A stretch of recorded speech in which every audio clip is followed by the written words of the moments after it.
flyer de difusión. Hoy vamos a hablar de todo lo que tiene que ver con material radiactivo.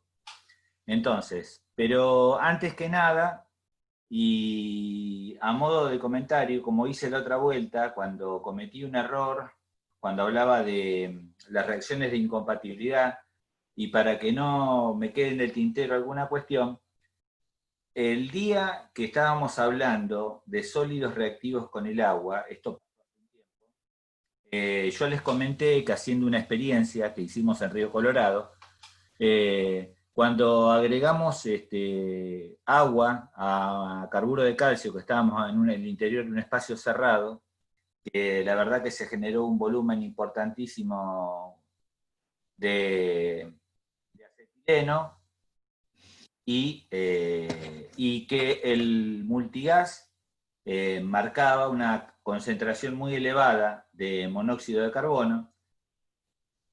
Entonces yo hice ese comentario en ese momento, y algo que no tuve presente, y que por eso en este momento estoy enmendando este error, porque me lo hizo ver Arturo Peirú, que me lo comentó y después lo corroboré y busqué más letra por otro lado. Algo que les quería comentar es que puede pasar que me tenés que habilitar la función de compartir.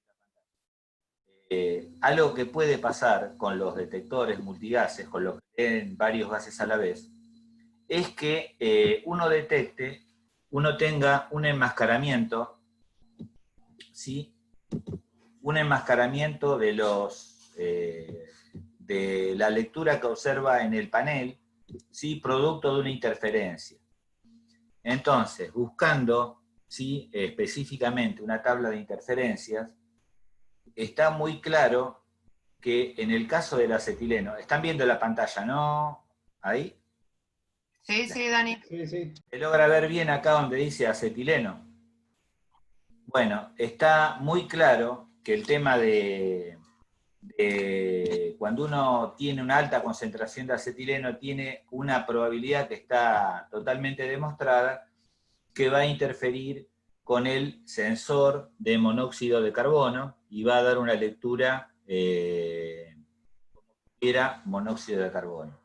¿Tá? Entonces, como yo en ese momento había hecho este comentario, valga esta fe de ratas que sirva para este tema. ¿Sí? Bien. Bueno, entonces dejo de compartir esto. No sé si hay algunos que han estado ese día. Bueno, listo, vamos a empezar con lo que hoy nos convoca. Hoy vamos a hablar de trabajando con material radiactivo, y acá empezamos. Bueno, lo primero que, antes que empezar,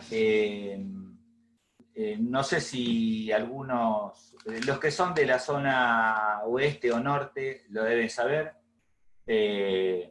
Yo hoy quería tener un reconocimiento antes de empezar esto, porque fallecieron algunos bomberos que yo quería mucho, entre ellos un comandante de los bomberos voluntarios de Escobar, Mariano Caña, un suboficial de los bomberos de Delviso, ¿sí? Aníbal Tolosa, y un chico que yo tuve de cadete acá en los bomberos de General Rodríguez y que estaba en Puerto Madryn, que fue bombero acá en Rodríguez y él se fue a Madryn, que es Fabián Pistilli, y lamentablemente falleció en el día de hoy, un pibe muy joven, la verdad una pena. Y bueno, era el reconocimiento que quería hacer con ellos en un día tan triste como hoy.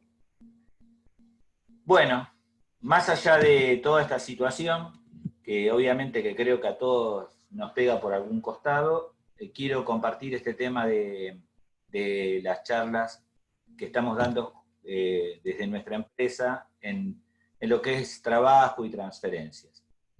Bueno, básicamente la clase 7 es la que habla del material radiactivo, y nosotros vimos que pueden tener diferentes tipos de pictogramas o placas, como lo dice la 195, nos hablan y caracterizan de distinta manera, ¿sí?, a los distintos tipos de material, teniendo en cuenta la radiación que puede haber en superficie.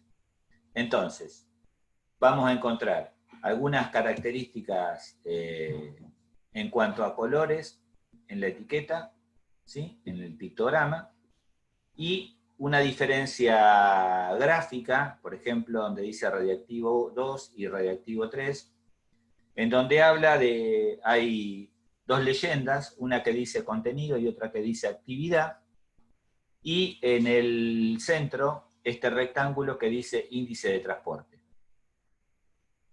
Tanto para radiactivo 2, para radiactivo 3 y para material físico. Bien, entonces, en cuanto a esto sabemos la generalidad, es un tema que no se trata. Muchos de los que están acá o muchos de los participantes de acá estuvieron presentes, no me acuerdo si fue el día martes o el día miércoles, en una charla que dieron desde la Autoridad Regulatoria Nuclear, que estuve participando para ver qué era lo que se decía. Uno siempre aprende, siempre está preparado para eso. Pero como le dije a Juan Pablo, bueno, vamos a hacer una cosa un tanto distinta a lo que se habló en ese momento. Era más una charla informativa de qué era que hacía la REN y cómo interactuaba. El tema de emergencia, cómo actuaba. Claro, exactamente. Bien, ¿vos estuviste, Patricia, en esa charla? Sí. Yo estuve Bueno, participando, tal cual. bueno, Ah, bárbaro. no sabía que estuviste. Bueno, pero bueno, entonces acá lo interesante es empezar a entender, a ver, desde el punto de vista de la respuesta a emergencia, a entender el vocabulario que se utiliza.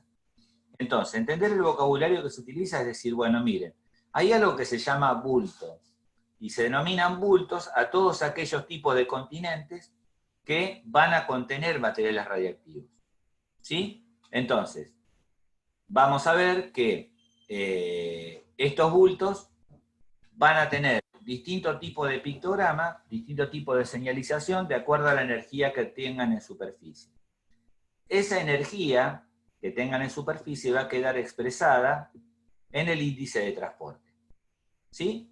Entonces, en este rectángulo que está acá en la parte de abajo de contenido radiactivo, ¿sí? Eso se llama, ahí va el índice de transporte, y vamos a mirar que todo el pictograma blanco que dice radiactivo 1 tiene una energía de hasta 0,05 milisievert hora. ¿Sí? O sea, son unidades que no estamos acostumbrados nosotros a manejar en la cuestión cotidiana, pero sí lo que podemos darnos cuenta es que el pictograma blanco caracteriza a, ¿sí? a los que menor nivel de radiación en superficie van a tener. El pictograma de radiactivo 2 es el que lo sigue en orden creciente. Y el pictograma de radiactivo 3 es el que se adopta para cuando tiene mayor cantidad de energía en superficie. ¿Sí? Entonces, el etiquetado, ¿sí? varía o nos indica, cuando uno observa un pictograma, va a observar el tipo de, solamente al observar que diga radiactivo 3, nos va a indicar que es la mayor cantidad de energía en superficie. Estamos hablando de un bulto que tiene la mayor cantidad de energía en superficie. Bien. ¿Qué otra cosa más vamos a ver? Hay distintos tipos de bulto. Bueno, el indicador ya se los conté, era el índice de transporte, y este índice de transporte, ¿sí? se especifica en la denominación en microsievert hora, o sea, en cantidad de energía por unidad de tiempo. ¿Sí? Entonces, nos vamos a acordar. Los del pictograma blanco eran los de menor energía, los de radiactivo 3 eran los que pueden tener mayor energía en superficie. Los de radiactivo 3.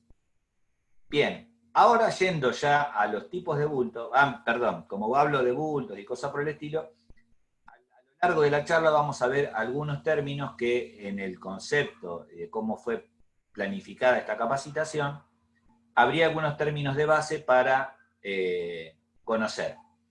Primero, la clase 7 incluye a todos los que son radiaciones ionizantes. ¿Sí?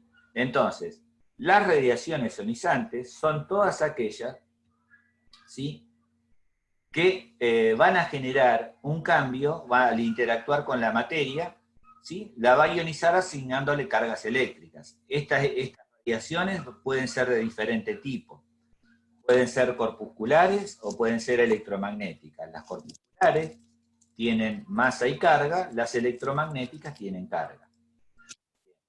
Tienen distinto comportamiento y vamos a hablar de algunas de ellas. Es si sabemos que si uno se expone en forma inadecuada a radiaciones ionizantes, esa exposición inadecuada puede determinar en efectos a largo plazo. Uno de los efectos más estudiados es el cáncer.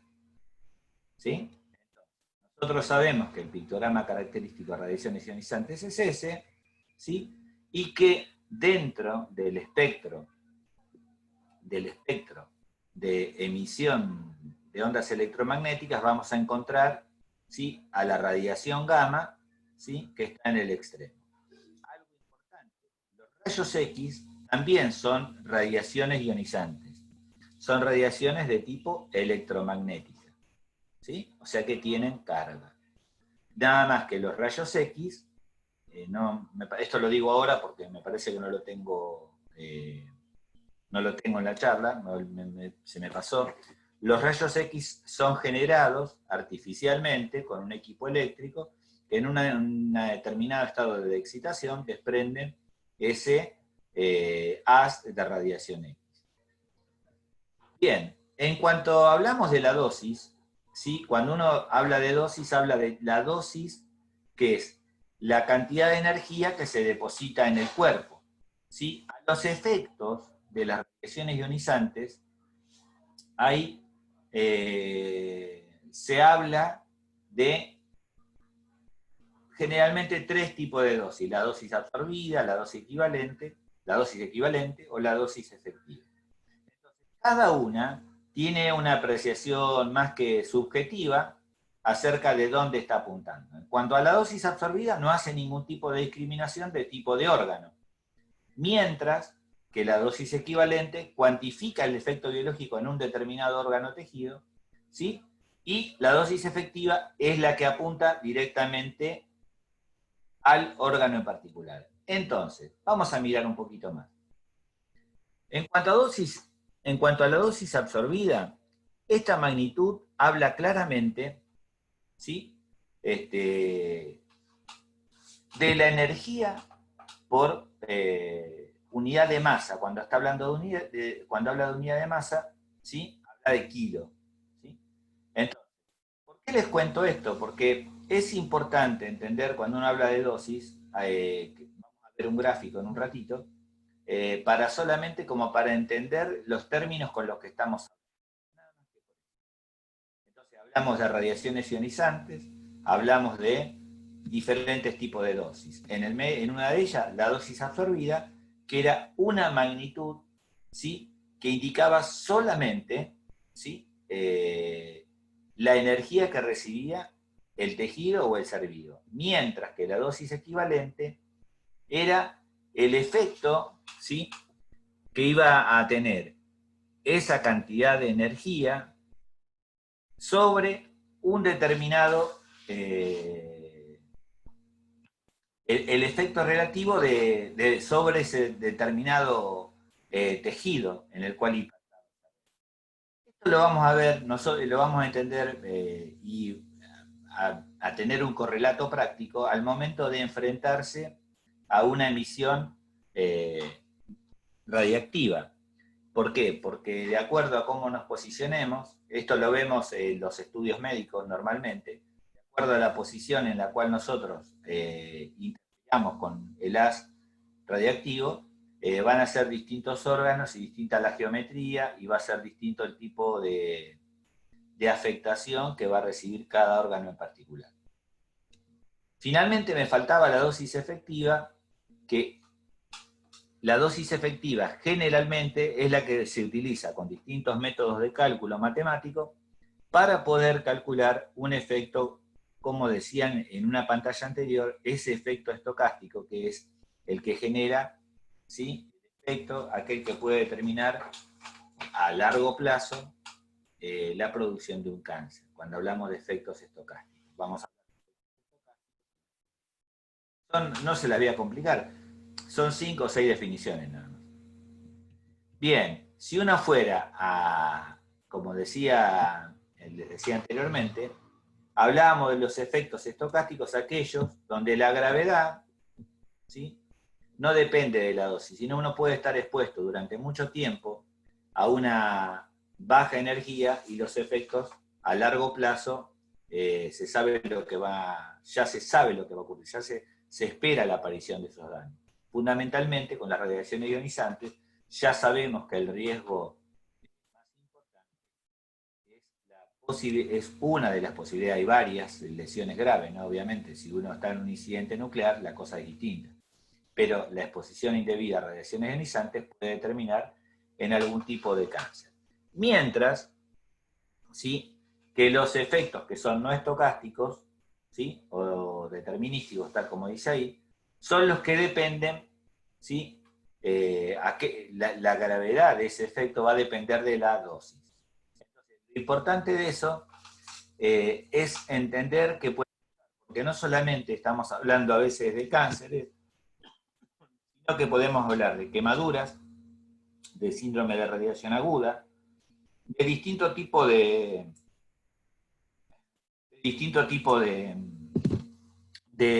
lesiones o afectaciones del tejido. Entonces, cuando decimos estocásticos, hablamos que no tiene que ver con la dosis, pero sí que puede determinar el efecto va a estar dado a largo plazo, mientras que el no estocástico dependía de la dosis que recibía y nos servía para establecer el tipo de lesión que íbamos a esperar. ¿Qué otro término? Algo que se habla, que se ve en todos lados, que yo lo he dicho, el tema de la actividad. ¿Qué es la actividad? La actividad es como nosotros medimos la corriente en volts, ¿sí? Decimos, bueno, en nuestra casa hay 220 volts. Bueno, una medida de medir la intensidad de una fuente radiactiva es la de la actividad. Esta actividad se mide en becquerelios, ¿sí? Y fundamentalmente, cuando hablamos de actividad, hablamos de la cantidad de desintegraciones por segundo. Los instrumentos pueden leer cuentas por segundo, pueden leer desintegraciones por segundo, pueden leer becquerelios, los instrumentos utilizados para medir estas propiedades de estas semidesintegraciones, ¿no?, de estas desintegraciones que se generan. Y cuando hablamos de blindaje, son todos los tipos de barreras que pueden interponerse cuando uno está frente a una emisión radiactiva. O sea, podrán los distintos tipos de blindaje van a variar de acuerdo al tipo de emisión radiactiva que uno vaya a utilizar. Generalmente nosotros vemos cuando nos hacemos una placa radiográfica que los vidrios plomados, los biombos plomados, las puertas plomadas, funcionan bien en un lugar donde nos sacan una placa radiográfica, pero ahora si vamos a un tomógrafo o si estamos en un lugar donde se hace medicina nuclear, nos dimos cuenta que el tipo de construcción es diferente, o sea, uno no tiene un acceso franco a un pasillo, sino que es más de tipo laberíntico, que además están construidos de hormigón armado, que hay hormigón armado pesado, y que ese hormigón armado pesado también está constituido con partes de plomo. O sea, hay distintos tipos de blindajes. O sea, ¿qué es un blindaje? Es algo que se interpone entre la emisión radiactiva y nosotros, disminuyendo el efecto de la radiación y en tal sentido nos genera una protección, ¿sí? Entonces, nos blinda hasta un nivel aceptable en donde el daño, no quiere decir que del otro lado del blindaje no exista. Quiere decir que del otro lado del blindaje existe un valor que es inocuo y que no nos va a generar una lesión a nosotros a largo plazo. De hecho, los radioterapistas, y después veremos más, tienen algunas medidas de control. Hay medidas de control dosimétrico que hablaremos en un rato. Bien, en cuanto a las magnitudes dosimétricas, si nos imagináramos que fueran las nubes de granizo, uno podría decir que la dosis absorbida sería, en general, la energía que impacta en el cuerpo, sin discriminar un lugar del cuerpo determinado. Mientras que la dosis efectiva nos dice, nos pegó tanto en tal lugar, o sea, nos dio esa calidad de energía. Y la dosis equivalente, lo que nos estaría diciendo, sí sería, ¿qué daño me produce esa energía en esa concentración sobre ese órgano? Entonces, teniendo en cuenta esto que yo les estoy contando acá, la dosis equivalente es la que más tiene que ver con el daño en función de la cantidad. ¿Sí? Bien, en cuanto a las magnitudes que hemos hablado, ustedes van a ver que la actividad se mide en becquerelios y que las dosis se miden en Gray, la dosis absorbida, y que hay límites que son para aquellos que van a estar trabajando ante un evento radiológico o nuclear, que se miden ahí habla la unidad de Siever, pero la unidad de medida puede ser microsiever o milisiever hora, ¿sí? Es micro o mili, ¿sí? Siever hora, que son unidades de energía por tiempo.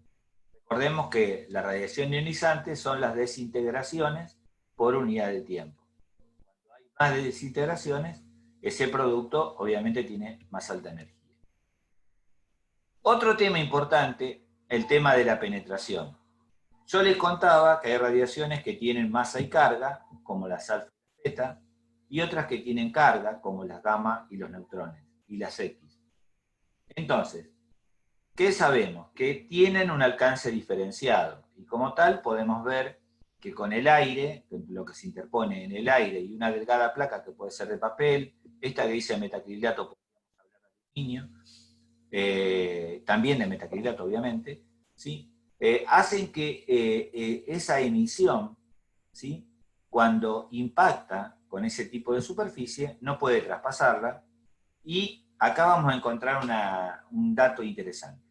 A veces las emisiones alfa o beta parecen inofensivas porque se pueden parar con pequeñas, delgadas placas de materiales que se interponen. Pero ¿qué pasa? Cuando estas que tienen masa y carga impactan, depositan y entregan toda su energía en la superficie. Entonces podríamos decir que las alfa y las beta tienen mayor poder de contaminación superficial. ¿Por qué? Porque cuando impacta van a contaminar con su masa y además le van a entrar carga eléctrica, van a contaminar toda la superficie que tomó contacto con ella.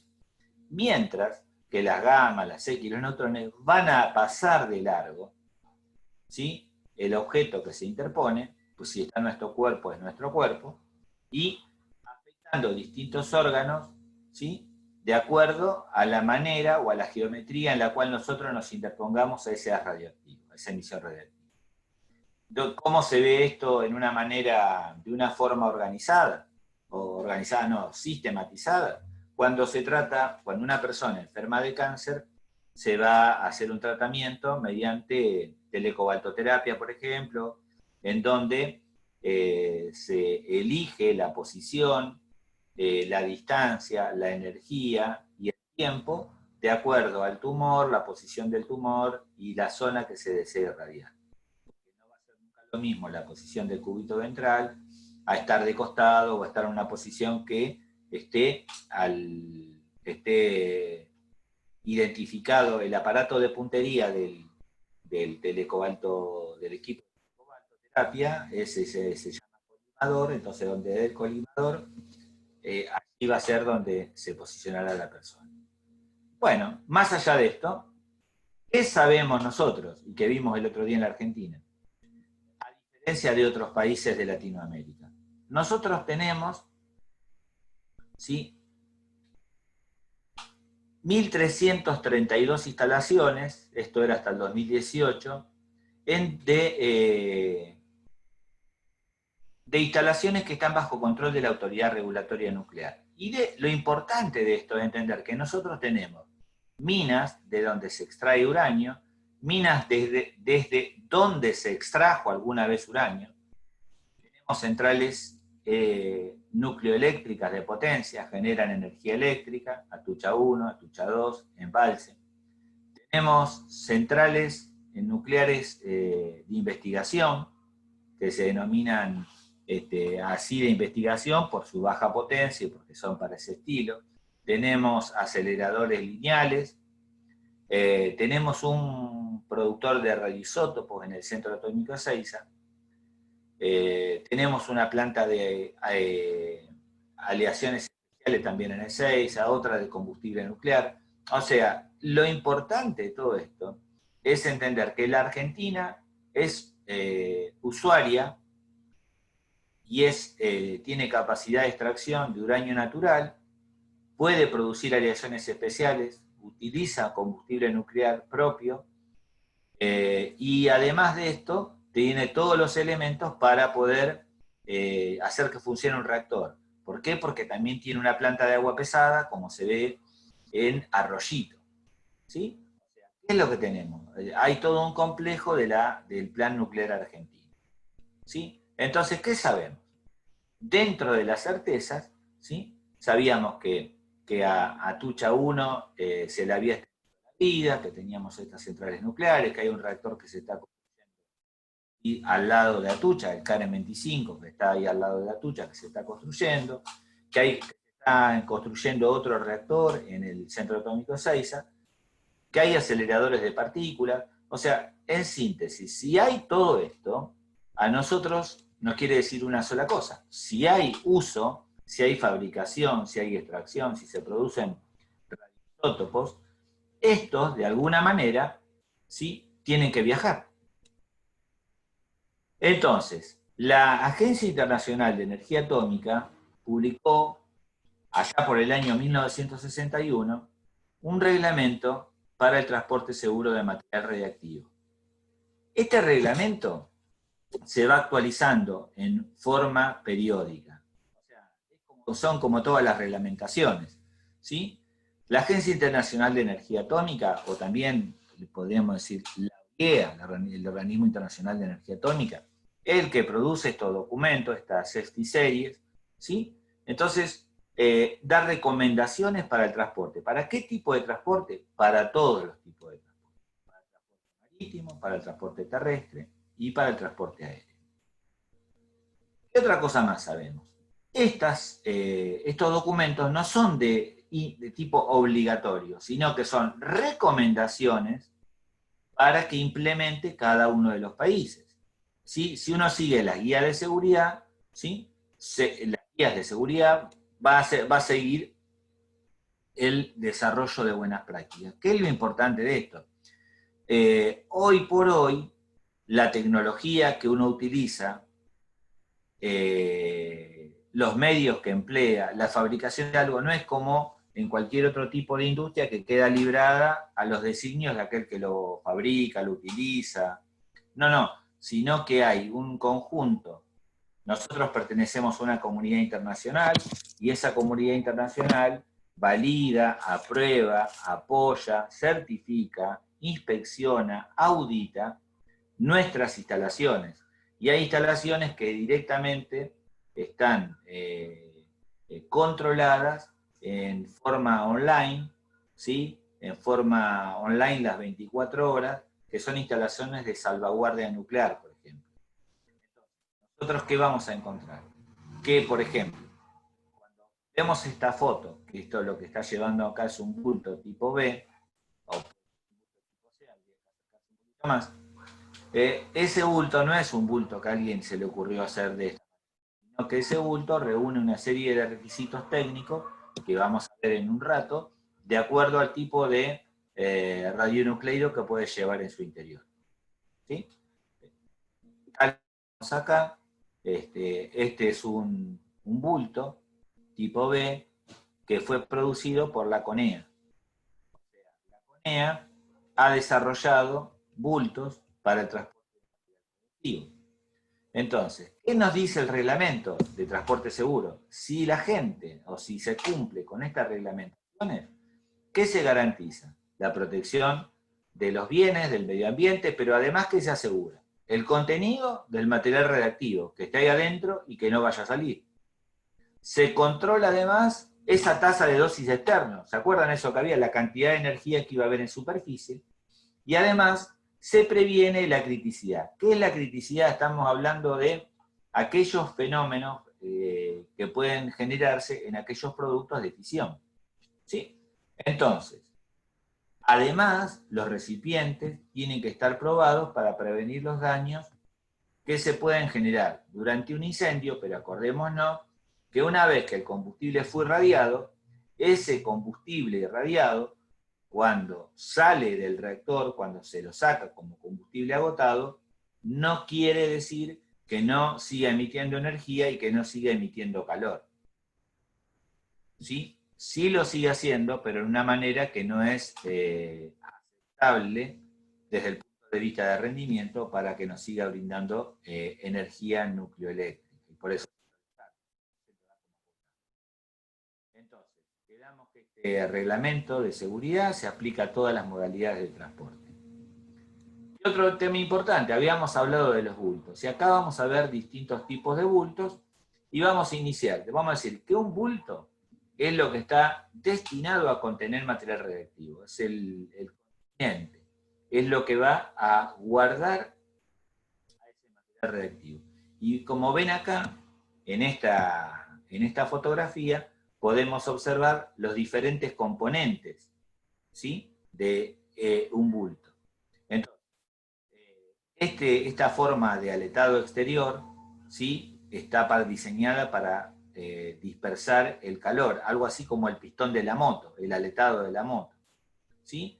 El recipiente, que puede ser plástico, que esté en su interior, que va a ser de un plástico especializado para soportar ese tipo de radionucleidos, y va a ir colocado en el interior de otro recipiente y a su vez va a contener un volumen tal que pueda contener un eventual derrame y va a tener material absorbente en su interior para poder contenerlo allí.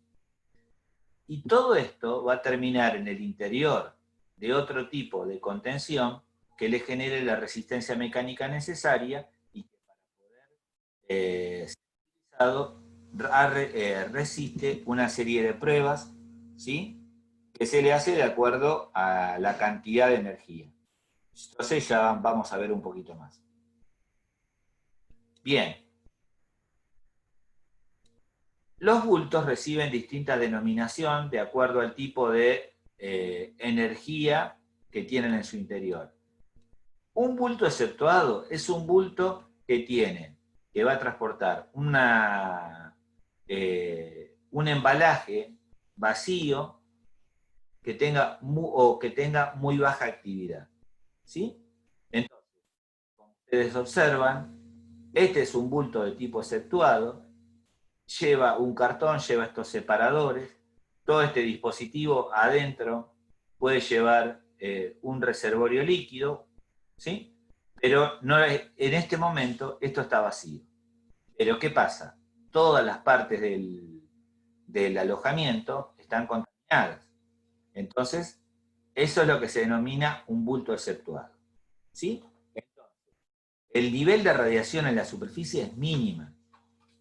¿Sí? Es mínima. Ahora bien, si salimos y avanzamos, vamos a ver que puede haber bultos de tipo industrial, ¿sí?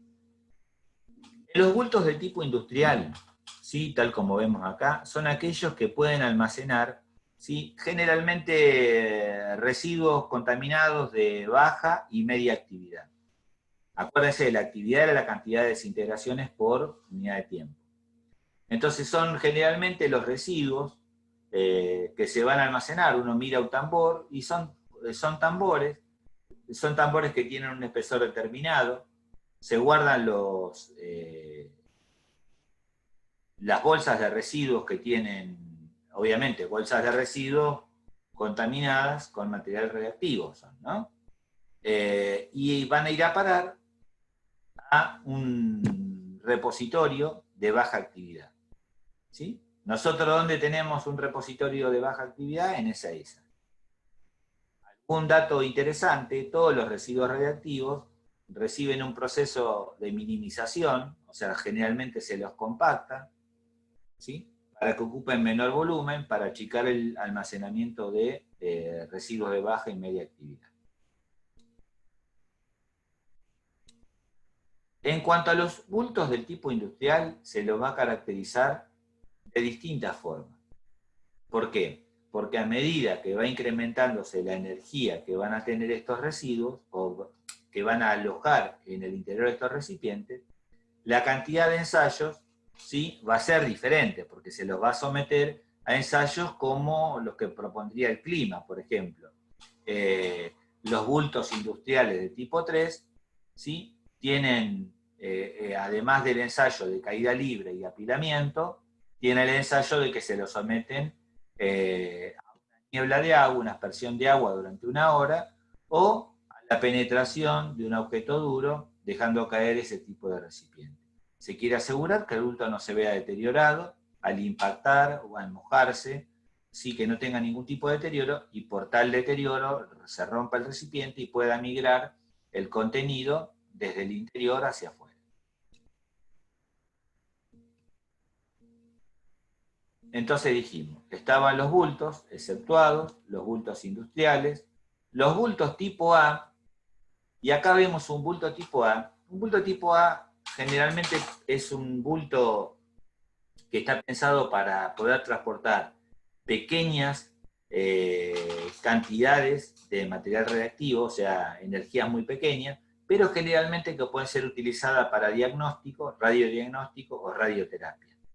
En donde el recipiente, ¿sí?, que aloja, el producto que tenga características radiactivas.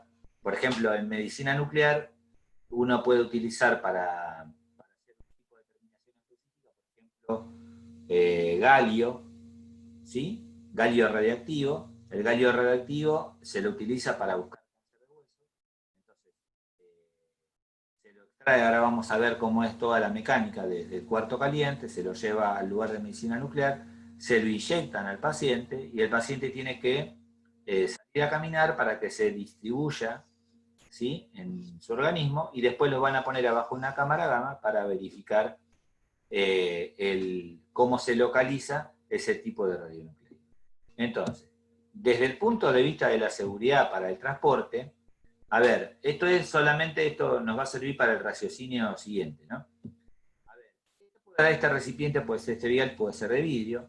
Esto a su vez va en el interior de un frasco. En el interior de este frasco puede haber material absorbente. Esto va a su vez en el interior de una lata, y esta lata, dentro del plástico, va en el interior de la caja. ¿Qué se hace con todo eso?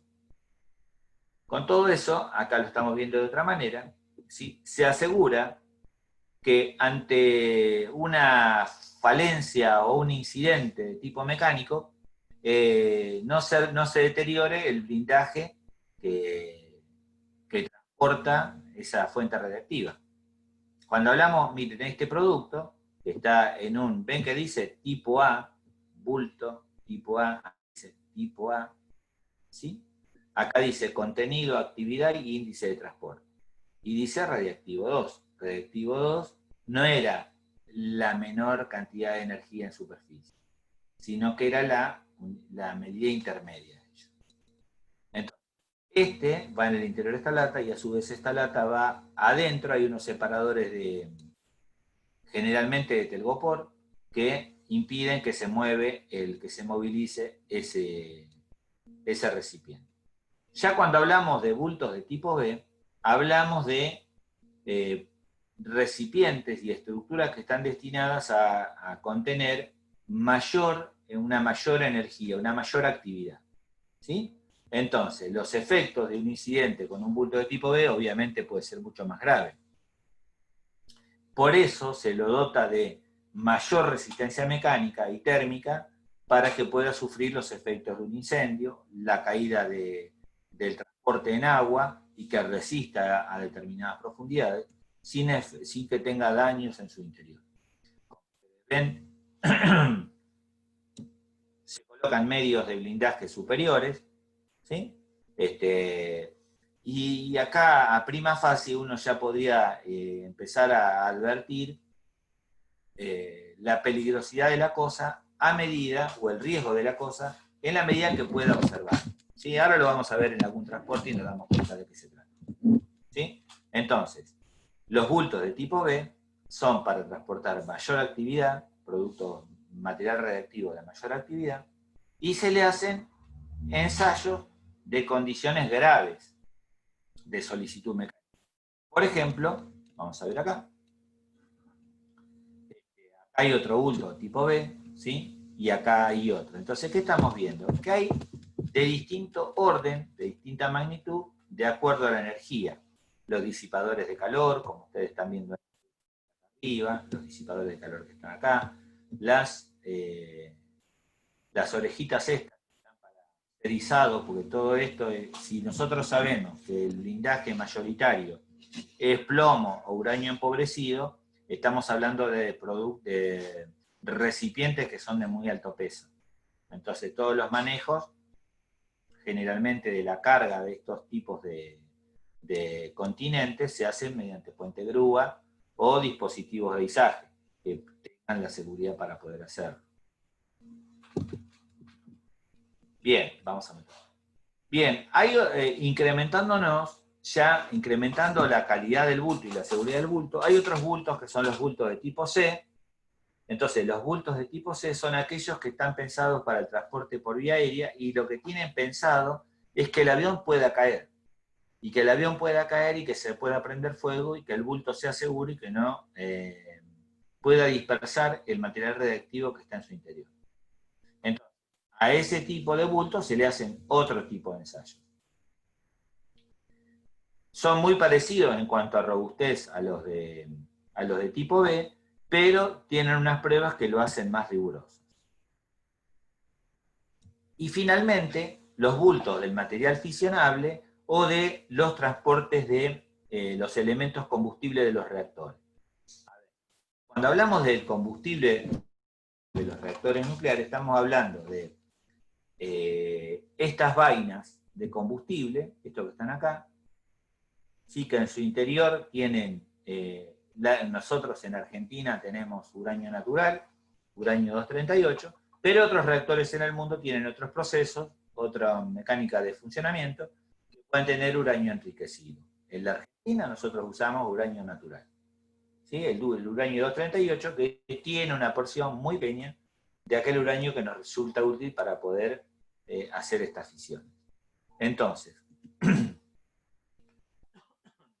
esta separación y esta geometría no es al azar, sino que el objetivo acá, en este lugar, en este reactor, este es el reactor de Atucha, ¿sí? En este reactor, los paquetes de combustible están insertados verticalmente, ¿no? O sea, está la parte que se ve de arriba, nada más. ¿Sí? Esto en un momento de una reparación. Nadie podría estar en ese lugar. Bien, a ver, todo esto, es importante saber que todo esto son aleaciones especiales, se construye una fábrica de aleaciones especiales, hay una fábrica de combustible, que es Dioxitec, que fabrica el combustible nuclear, y hay toda una tecnología asociada a la construcción de este tipo de contenedor y al combustible que va en su interior. Los bultos para materiales fisionables hablan de aquellos, no solamente el combustible que va a ingresar al reactor, sino aquel que también se va a sacar, porque en diferentes países ya se han puesto los pantalones largos con respecto a qué hacer con los residuos radiactivos de alta actividad, situación que en la Argentina aún no está resuelta. Entonces, ¿qué hacen en otros países con los residuos radiactivos que sacan los del núcleo del reactor, los que están agotados?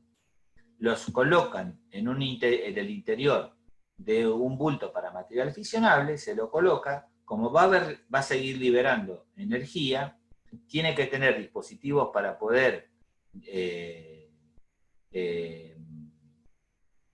liberar el calor, que sean resistentes a todos los requisitos físicos y mecánicos en los cuales van a tener que soportar, ¿sí? Y los llevan a los centros o a los repositorios donde se los coloca con diferentes tecnologías, ¿sí? La Argentina no tiene todavía un repositorio nuclear de residuos de alta actividad. Hoy los residuos radiactivos se siguen guardando y almacenando al lado de las centrales nucleares en piletas de decaimiento. En algún momento las piletas se van llenando, uno diría, bueno, es el momento que se dan cuenta de tener que tomar una estrategia. No, se hace otra pileta al lado, entonces bueno, seguimos ahí en la dulce espera. Bien, en cuanto a requisitos funcionales, este reglamento de transporte habla de 3 cosas. De que se preparan estos bultos para poder ser transportados de una manera que no tengan incidentes. Otra de las condiciones de la gravedad es que se transportan, que puedan tener una pequeña colisión, una cosa así. Y el otro para que sea un accidente grave durante el transporte. Estos serían los requisitos funcionales de seguridad. ¿Sí? De seguridad. Entonces, ¿qué vemos? Que de acuerdo a la energía y al radionucleido que se va a utilizar, se van a hacer ensayos de diferente tipo de especificidad de acuerdo al tipo de bulto. Por ejemplo, este bulto, que era un bulto tipo A, se lo va a mojar durante 1 hora para comprobar el nivel de deformidad de la caja. O se le va a hacer un ensayo de apilamiento que dure 24 horas para ver si resiste. O además, se lo va a hacer caer de una manera determinada para verificar la deformación que adquiere la caja y qué pasó con el bulto en su interior. O también, finalmente, se le arroja un objeto en caída libre, ¿sí? De una determinada distancia para ver si resiste la cobertura superior. Ahora bien, cuando nosotros vemos este tipo de recipientes, nos estamos dando cuenta de que esto no es un bulto para alta energía, para una actividad importante. ¿Por qué? O para el tipo de transporte. ¿Por qué? Porque si no, esto no resistiría ese tipo de ensayos. En cuanto a los bultos de tipo B, ¿sí? Y de acuerdo a la mecánica, ya se le plantea una caída superior al riesgo mecánico que va a ser diferenciado, la caída sobre un objeto punzante para comprobar el deterioro, o que se le caiga un peso determinado de una determinada altura para verificar la deformación del tipo de bulto. Estamos hablando de material reactivo de media y alta actividad, ¿no? ¿Sí? O se lo sumerge hasta una profundidad de 200 metros para verificar el deterioro que pueda tener el recipiente. Recuerden que hay lugares que se sacan los residuos y se reprocesan en plantas de otros países. ¿Sí? Que esto era lo que pasaba en Australia, que en algún momento de Australia iban a reprocesar combustible en la Argentina. Y eso no prosperó. O también un ensayo térmico, ¿sí? Un ensayo de fuego para comprobar la resistencia al fuego que tienen esos tipos de bultos. Consecuentemente, obviamente, un bulto tipo A no podría resistir ningún tipo de estos ensayos, pero también no estamos hablando del mismo nivel de energía. Bien, en cuanto a los accidentes aéreos, ya como el avión trae otra energía cinética en su caída, el impacto y los requerimientos físicos van a ser diferentes. Entonces, vamos a encontrar que las caídas y los pesos van a ser de mayor magnitud, ¿sí? Se va a comprobar esa deformidad, se lo va a hacer impactar de una manera para ver si se puede comprobar deterioro o deformidad, se lo va a someter al fuego durante 1 hora, o se lo va a sumergir también en agua hasta 200. A ver, toda esta serie de ensayos hace que estos recipientes, estos bultos, sean aprobados por la Agencia Internacional de Energía Atómica y que sean algo más de las aprobaciones para poder ser transportados por las diferentes vías. Bien, ya llegamos ahí a saber algunos de los ensayos. Este es un ejemplo de un ensayo de un bulto tipo B que se lo estaba izando a una determinada altura para hacerlo caer en una posición para comprobar el deterioro. O hubo otro ensayo que era el de colocar un bulto tipo C, ¿sí?, al paso de una locomotora para verificar el estado en el que quedó ese tipo de bulto luego de ser arrollado por una locomotora de tren. O sea, los ensayos están pensados para condiciones extremas porque se quiere garantizar la integridad del recipiente, la integridad del bulto, al momento del impacto o del fuego o de la caída en el agua de ese tipo de recipiente. Si uno dijera un resumen de los bultos, ¿sí?, los que han tenido un objeto radiactivo de muy baja actividad, o la fuente esté contaminado, el bulto esté contaminado, los exceptuados, los bultos industriales, ¿sí?, los 1, 2, 3, para las condiciones rutinarias. Estábamos hablando de los tambores. ¿Se acuerdan esos tambores que en el interior se le podían poner diferentes elementos? ¿Sí? Y ya los bultos tipo A, que eran para condiciones normales de transporte, que eran las cajas. Estamos hablando de las, por ejemplo, de las cajas de, donde hay una determinada energía. A es, con la letra A se designa la actividad. ¿Sí? Entonces, en condiciones normales, y los bultos que tienen que tener distintos tipos de resistencia para poder responder y mantener la integridad ante diferentes tipos de eventos que pueda ocurrir sobre ese transporte, ya sea marítimo, aéreo o terrestre. Bien, cuando hablamos de incidentes nucleares, nosotros dijimos anteriormente que hablábamos de incidentes radiológicos. Cuando hablamos de incidentes nucleares, los pensamos teniendo en cuenta que nuestro país tiene 2 centrales nucleares en Atucha y una central en Embalse. ¿Sí? Entonces, la cosa es muy diferente porque, tal como hablaban las chicas de la autoridad regulatoria, cuando existe un incidente radiológico, el denunciante puede ser cualquier particular.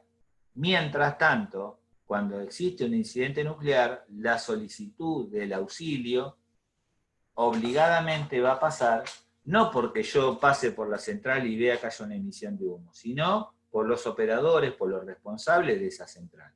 O sea, la denuncia será en forma privada, localizada en la gente que opera esa central. ¿Sí? Mientras que en los incidentes radiológicos seremos nosotros aquellos que podamos hacer. Y también sabemos que hay reactores de investigación, tal como yo les contaba anteriormente, tenemos reactores de potencia que generan energía eléctrica o de investigación, este que vemos acá en el Balseiro. Y lo único que estamos viendo acá, ¿sí?, esto sería, este reactor acá tiene esta masa de agua, y esta de color azulado se denomina efecto Cherenkov, que es el efecto que genera esa energía en el interior del reactor, sí, que en ese caso se aísla con esa masa de agua. Y en este otro lugar estamos viendo el productor de radioisótopos, el RA3. Este está en Ezeiza. Y todos estos que están viendo acá son pinzas que telecomandan, ¿sí?, para poder utilizar, para poder hacer las operaciones dentro de él, con los radioisótopos que luego van a ser utilizados en distintas facetas de diagnóstico y tratamiento médico. Sabemos que las radiaciones ionizantes, además de generar energía eléctrica, además de producir radioisótopos, además de irradiar en centros de irradiación, se utilizan para la salud humana. Entonces tenemos que se pueden utilizar para diagnosticar algún tipo de enfermedades, como también para tratarlas. Ahora, ¿qué sabemos? Que aquella persona que trabaja con esto se expone a radiaciones ionizantes. Por tal motivo, tiene que estar controlado. ¿Cómo se controla? ¿Cómo se controla la exposición a este tipo de radiaciones? Se controlan brindándole seguridad operativa. Esa seguridad operativa está de la mano de técnicas de trabajo.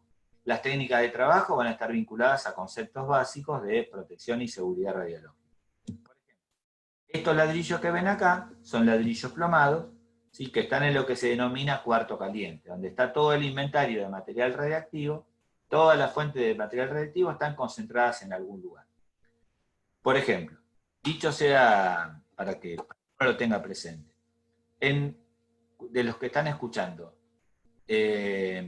¿sabemos en qué lugares en nuestra ciudad hay, si hay fuentes radiactivas, si se hace medicina nuclear? ¿Sabemos en qué piso ¿Sabemos en qué lugar, cómo se accede? Un poco cuento todo esto, porque todo este dato de saber dónde está el cuarto caliente, de saber para qué estas medidas de seguridad, simplemente nos sirven para poder entender el riesgo en donde se encuentra el día que nos toque ir por un incendio o por un evento en un centro de salud. ¿Sí? También estos lugares que trabajan, que tienen fuentes radiactivas, tienen que tener como un cesto de basura para los residuos de baja y media actividad. Y ese tiene que brindar determinadas condiciones para no contaminar el resto del lugar ni a las personas que trabajan allí. A ver, pero también sabemos que las fuentes radiactivas no solamente se restringen a poder ser utilizadas en los centros de salud para generar energía eléctrica, sino que lo vamos a encontrar en la industria, por ejemplo, para medir flujo en una instalación. O sea que nosotros sabemos que en determinados lugares podemos llegar a encontrar, determinados sitios que tengan fuentes radiactivas. O podemos ver en algunos lugares, como una fábrica de papel, que tengan, por ejemplo, fuentes de estroncio, ¿sí? En este caso, bueno, acá tiene fuente de cobalto, ¿sí? Pero puede también haber fuente de estroncio para medir espesor de papel. Entonces, que son sistemas continuos, en donde de acuerdo acá estaría pasando la pieza, ¿sí? De acuerdo al espesor que tiene la pieza, al grosor que tiene la pieza, acá hay un emisor, acá está la fuente radiactiva, ¿sí? Que dice cobalto, en este caso dice cobalto 60, ¿sí? Acá está la ventanita por donde va a salir el haz. Entonces, del otro lado tiene un detector con una electrónica asociada. Entonces lo que hace es, detecta que pasa un espesor más grueso o más delgado. ¿Cómo se ve eso? Pasa más o menos energía, porque se atenúa. Entonces le manda la señal al automatismo para detener la circulación de esa bobina. ¿Sí? En este caso, bueno, de cobalto 60, perdón, de aluminio, el de estroncio es el de papel, el funcionamiento es bastante parecido a en las bobinas de papel.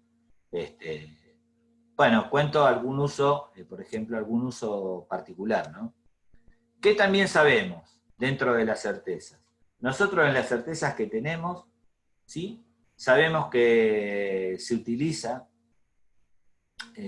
cómo es el ciclo del combustible, que nosotros se saca de una mina, el uranio natural, en la planta de Oxitex se fabrica la torta amarilla, la torta amarilla luego se va a convertir, y hay una fábrica, que es la fábrica de aleaciones especiales, no, esta es de Oxitex, perdón, la de aleaciones especiales, que va a fabricar las vainas de los elementos combustibles.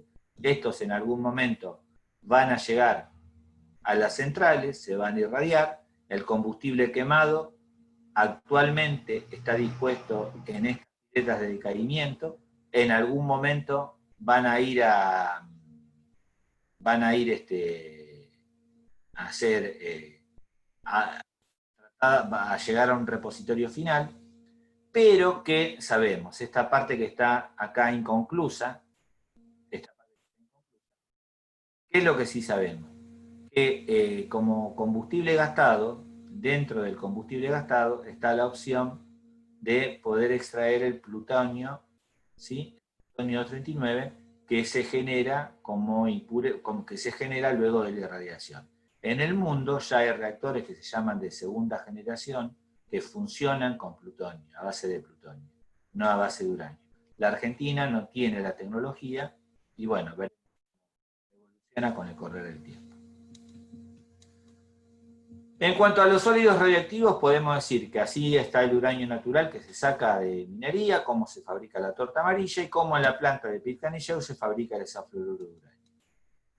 ¿Sí? Bien, dicho esto de acá, ¿qué sabemos nosotros también? Sabemos que las radiaciones no se ven, las radiaciones no se huelen Y para poder trabajar con material radiactivo, ¿sí?, se tienen que utilizar sí o sí determinado tipo de elementos que garanticen la seguridad en la operación. Esos elementos van a ser dos, generalmente, y esos dos van a ser uno que preserve la seguridad y la integridad del que esté trabajando o operando en una emergencia, y otro es un equipo que permita valorar la energía en el lugar donde nosotros estemos trabajando. En cuanto al transporte, nosotros vamos a mirar que si teníamos este ciclo de combustible nuclear, que de un lado se fabrica, que en otro lado se arma el combustible, que después luego tiene que ir a las centrales, que en algún lugar producen radioisótopos, sabemos que va a haber transporte de material radiactivo. Entonces, cuando uno ve una camioneta de este estilo, o cuando ve un transporte de este otro estilo, lo que sí sabe es que vamos a tener presente que esta camioneta puede volcar, puede chocar, puede prenderse fuego, al igual que este camión. Y sí vamos a tener que tener muy claro, ¿sí?, la posibilidad de este evento. Y uno diría, bueno, esto no pasó nunca. Porque acá viene el tema de qué hacemos si pasa eso que yo les estaba contando. Si pasa que pasa el vuelco, pasa el incendio. Uno diría, esto nunca pasó. Error. Esto ya pasó. Ahora, ¿estamos preparados en nuestros distintos lugares para acudir a un vuelco de una camioneta que transporte material radiactivo? Sabemos, porque uno en esta instancia es como cuando nos toca enfrentar distintos tipos de situaciones desde el punto de vista de los bomberos cuando acudimos a algún lugar. Hay que enfrentar la situación. Para poder enfrentarla con solvencia, uno necesita sí o sí del conocimiento. Y de esto estamos hablando ahora. Bien, ¿qué sabemos? Sabemos que... Ay, bueno. Sabemos que el material radiactivo puede viajar por distintas vías, ¿sí? En este caso puede viajar en un avión de pasajeros y carga, ¿sí? Y acá hay un dato que me parece que es interesante relevar cuando, por ejemplo, un vehículo va por la autopista. Si ustedes observan, este vehículo tiene un puente grúa, está identificado como que transporta material radiactivo. Lo importante de esto es ya inferir que si para poder bajar este tipo de bulto requiere el empleo de esa grúa hidráulica. Consecuentemente, el peso superior. O sea que ya acá estamos descartando que sea un bulto tipo A, ¿sí? Si bien no tenemos que descartar nada, pero uno ya hace una breve semiología de la calidad del transporte para pensar qué es lo que está transportando, qué energía tiene. Ahora bien, sabemos que las fuentes se tienen que trasladar hacia los distintos lugares o que tenga que llevar una fuente tal vez de menor actividad o una fuente de mayor actividad. Por ejemplo, esta caja gris que ustedes observan acá es una caja de material plomado, ¿sí? En su interior tiene ladrillos de plomo, ¿sí?, para alojar una fuente de iridio, para hacer gammagrafía, ¿sí? Ustedes van a ver que en estos lugares, ¿sí?, vamos a tener distintos tipos de transporte. Acá les contaba, esta es la fuente que estaba en el interior de la camioneta esa que les mostré recién, de esa, no me acuerdo si era una Ford, sí, una Ford era, ¿no? Y bueno, en la camioneta esta, una Ranger. Bueno, este recipiente, como ustedes ven acá, estos ladrillos son de hormigón plomado, esta es una agarradera para ser tomada, el equipo es pesado, tiene en su interior una fuente, tiene un dispositivo de seguridad y una llave para poder sacar por este canal con esta manguera, que está acá con este robador, se saca la fuente del interior del blindaje, del interior del bulto, ¿sí?, se lo saca y se coloca en el lugar donde se va a hacer la gammagrafía. Muy diferente, estamos hablando del nivel de energía que estamos manejando aquí. ¿sí? O sea, porque nos damos cuenta solamente por tener una idea de las características del bulto. Bien, ahora ¿qué pasa? Hemos visto que se les hace caer objetos en la superficie del recipiente, que se lo sumerge, que se le hace caer una placa encima de determinada altura. Estos ensayos intentan garantizar, intentan comprobar la seguridad que tienen ante este requerimiento físico. Este requerimiento físico puede materializarse en un evento. Acá abajo hay una fuente radiactiva que voló cuando fue la voladura de Río Tercero. Fueron 3 fuentes radiactivas, las cuales fueron halladas y puestas a resguardo por la autoridad en la CONEA, en un repositorio de la CONEA, ¿sí? Parte de las fuentes que quedaron en la voladura de Río Tercero. O pueden estar involucradas en un incendio. Un poco esta problemática que yo planteo de los incidentes está pensada en el accionar de los equipos de respuesta emergente. Uno debería pensar qué va a hacer el día que se enfrente. Esto ya pasó, o sea, esto pasó y pasó en nuestro país, ¿sí? Un incendio de un transporte que tenía, en este caso, una fuente de fósforo 32. Bien, vamos a mirar un poquito más. En cuanto a los derrames de los sólidos, nosotros sabemos que hay sólidos y que hay líquidos radiactivos, ¿sí? Nos pasa lo mismo, no se ven, no se huelen, y tenemos nada más que contar con dosimetría y con instrumental de lectura directa para poder acercarnos a ello. Bien, en cuanto a la atención de emergencia, quedó bien definido que hay eventos que pueden ser de índole radiológico o de índole nuclear, ¿sí? Recordando que tenemos varios reactores nucleares. Y acá algo importante, que esto es el cuco, que es como pasaba con los materiales peligrosos.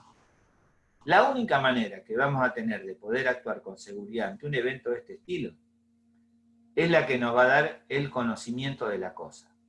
Y ese conocimiento hace que lo hagamos con seguridad. Cuando desconocemos, nos quedamos paralizados, nos frizamos, no sabemos qué vamos a encarar. En tal sentido, la Agencia Internacional de Energía Atómica elaboró un manual para la primera respuesta de aquellos que van a intervenir ante emergencias radiológicas. Y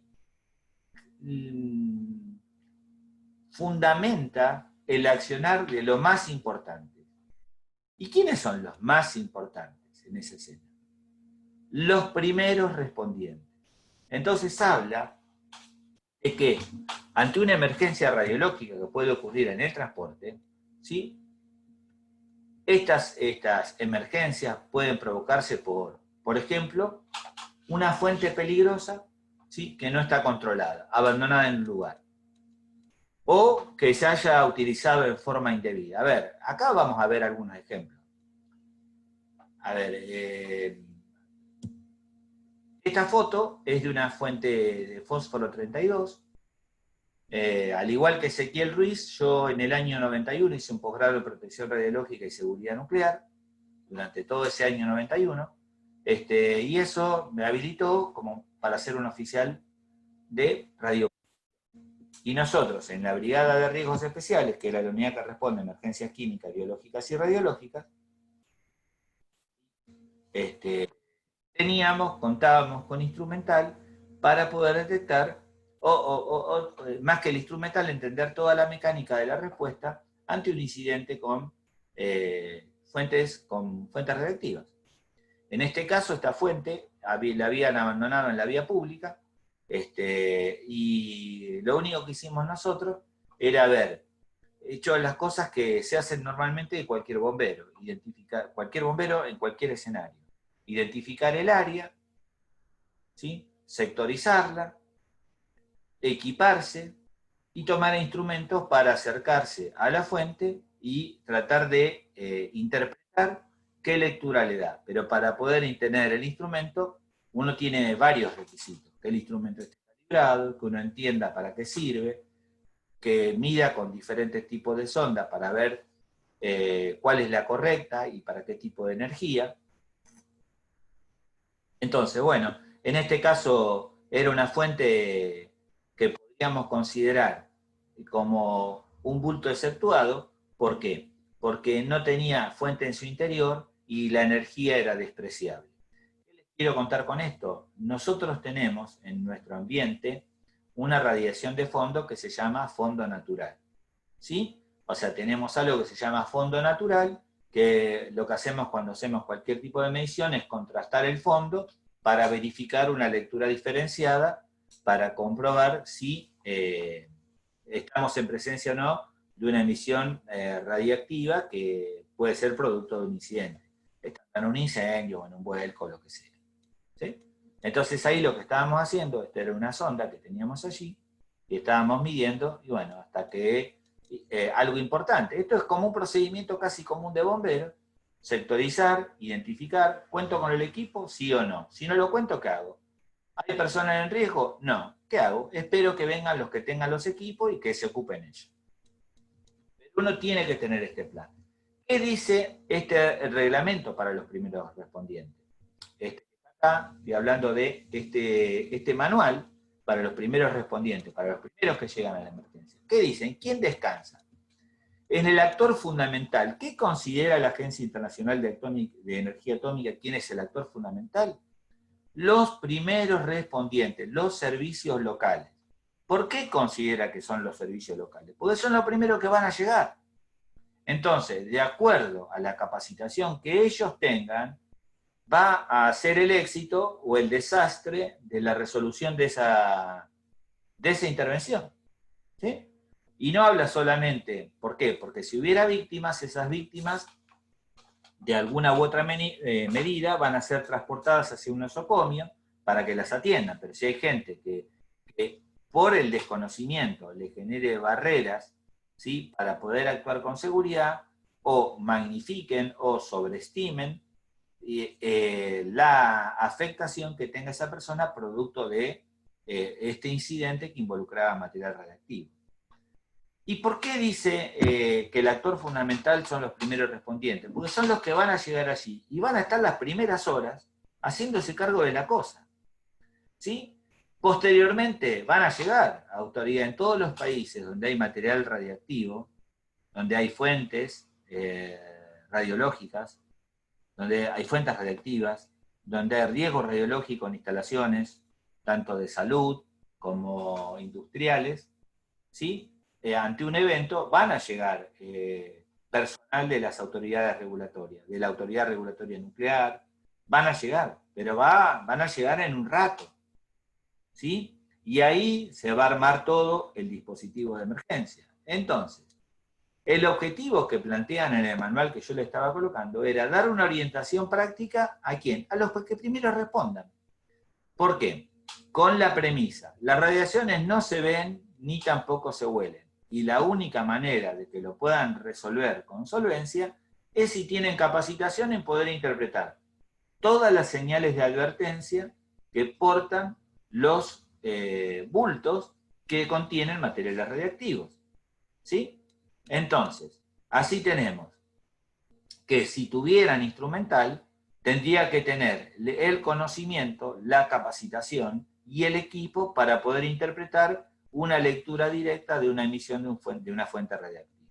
Entonces, para cualquiera eso sería algo inocente. Para alguien que está pensando que ese hecho puede ser real, y seguramente algo puede haber pasado. La única manera de descartar el posible deterioro de la fuente que está en su interior es si uno cuenta con instrumental que detecte una señal diferente a la del fondo natural, que nos indicaría que la fuente se ha salido de su cobertura de blindaje, ¿sí?, merced del impacto. Y para ello debería contar con diferentes tipos de detectores.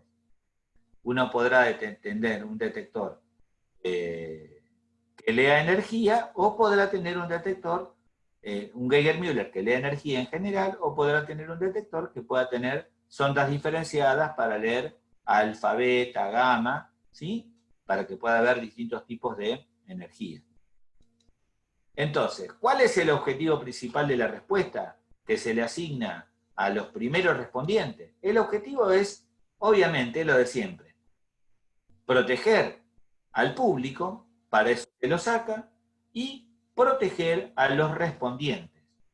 ¿Sí? O sea, el objetivo de tener este manual de capacitación de los primeros respondientes es para poder protegerlos y que no se metan a hacer cosas que pueden conspirar contra la integridad de ellos. Entonces, ¿cuáles son esas consideraciones generales? ¿Qué pasa? No hay incidentes radiológicos como hay accidentes vehiculares. Consecuentemente, uno no tiene el ojo tan entrenado y tampoco el entrenamiento necesario para poder resolver estas situaciones así con cierta fluidez. Entonces, el antecedente y la experiencia que hay en el tema de este tipo de eventos es que los que van a llegar primero no saben. ¿Por qué no saben? Y porque capaz que nunca lo pensaron. Porque tampoco entró en la planificación de la capacitación del cuartel, es cómo actuar ante el vuelco de una camioneta que lleva material radiactivo. ¿Por qué? Porque nunca lo pensaron, tal vez. No estuvo incluido en la formulación del plan de capacitación. ¿Sí? Otro tema. Generalmente, los niveles de radiación que se pueden manejar en esos tipos de recipientes pueden ser bajos y no pueden plantear un riesgo. ¿Sí? O sea, van a plantear los niveles pueden ser bajos, por ejemplo, si estamos hablando de estos bultos de uso médico, ¿sí? los bultos tipo A, ¿sí?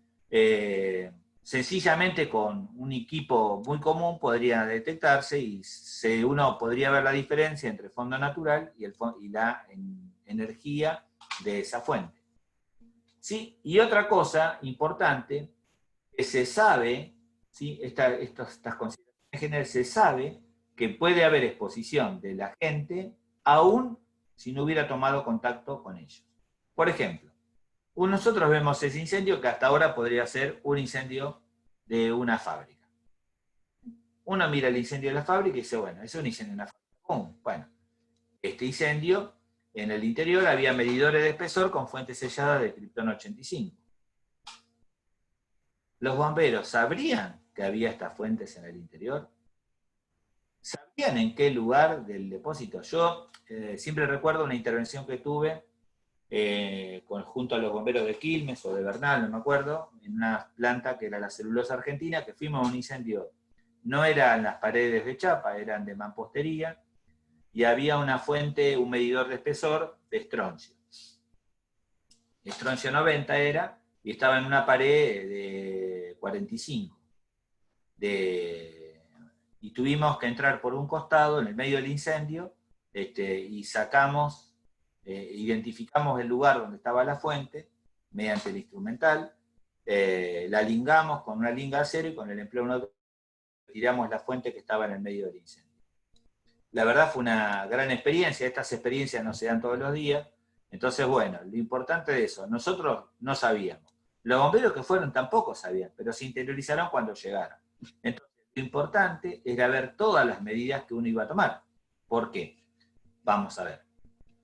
¿Por qué? Porque los efectos, ¿sí? Obviamente, los efectos de las radiaciones ionizantes generalmente no van a ser inmediatos. Van a tardar, van a ser diferidos, y hay algo importante.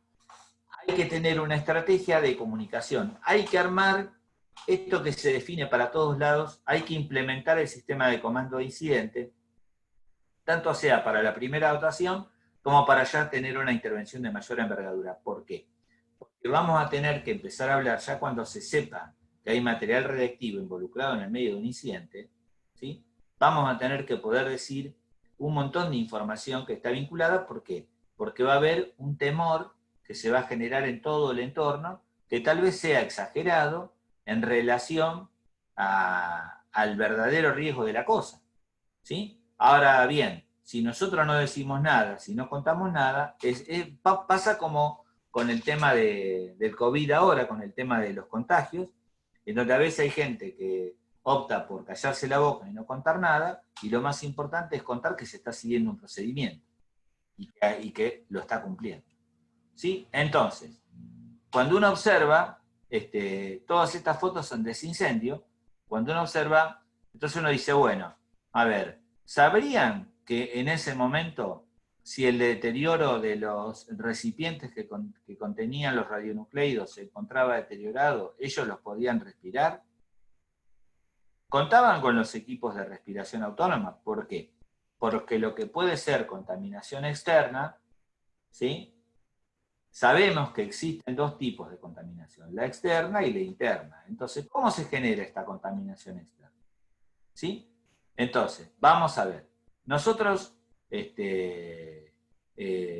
podemos encontrarnos irradiados si tenemos un emisor de tipo electromagnético, ¡fum!, que nos pasa de largo y nos irradia. ¿Sí? ¿Qué sabemos? Otro dato también que hace a la seguridad.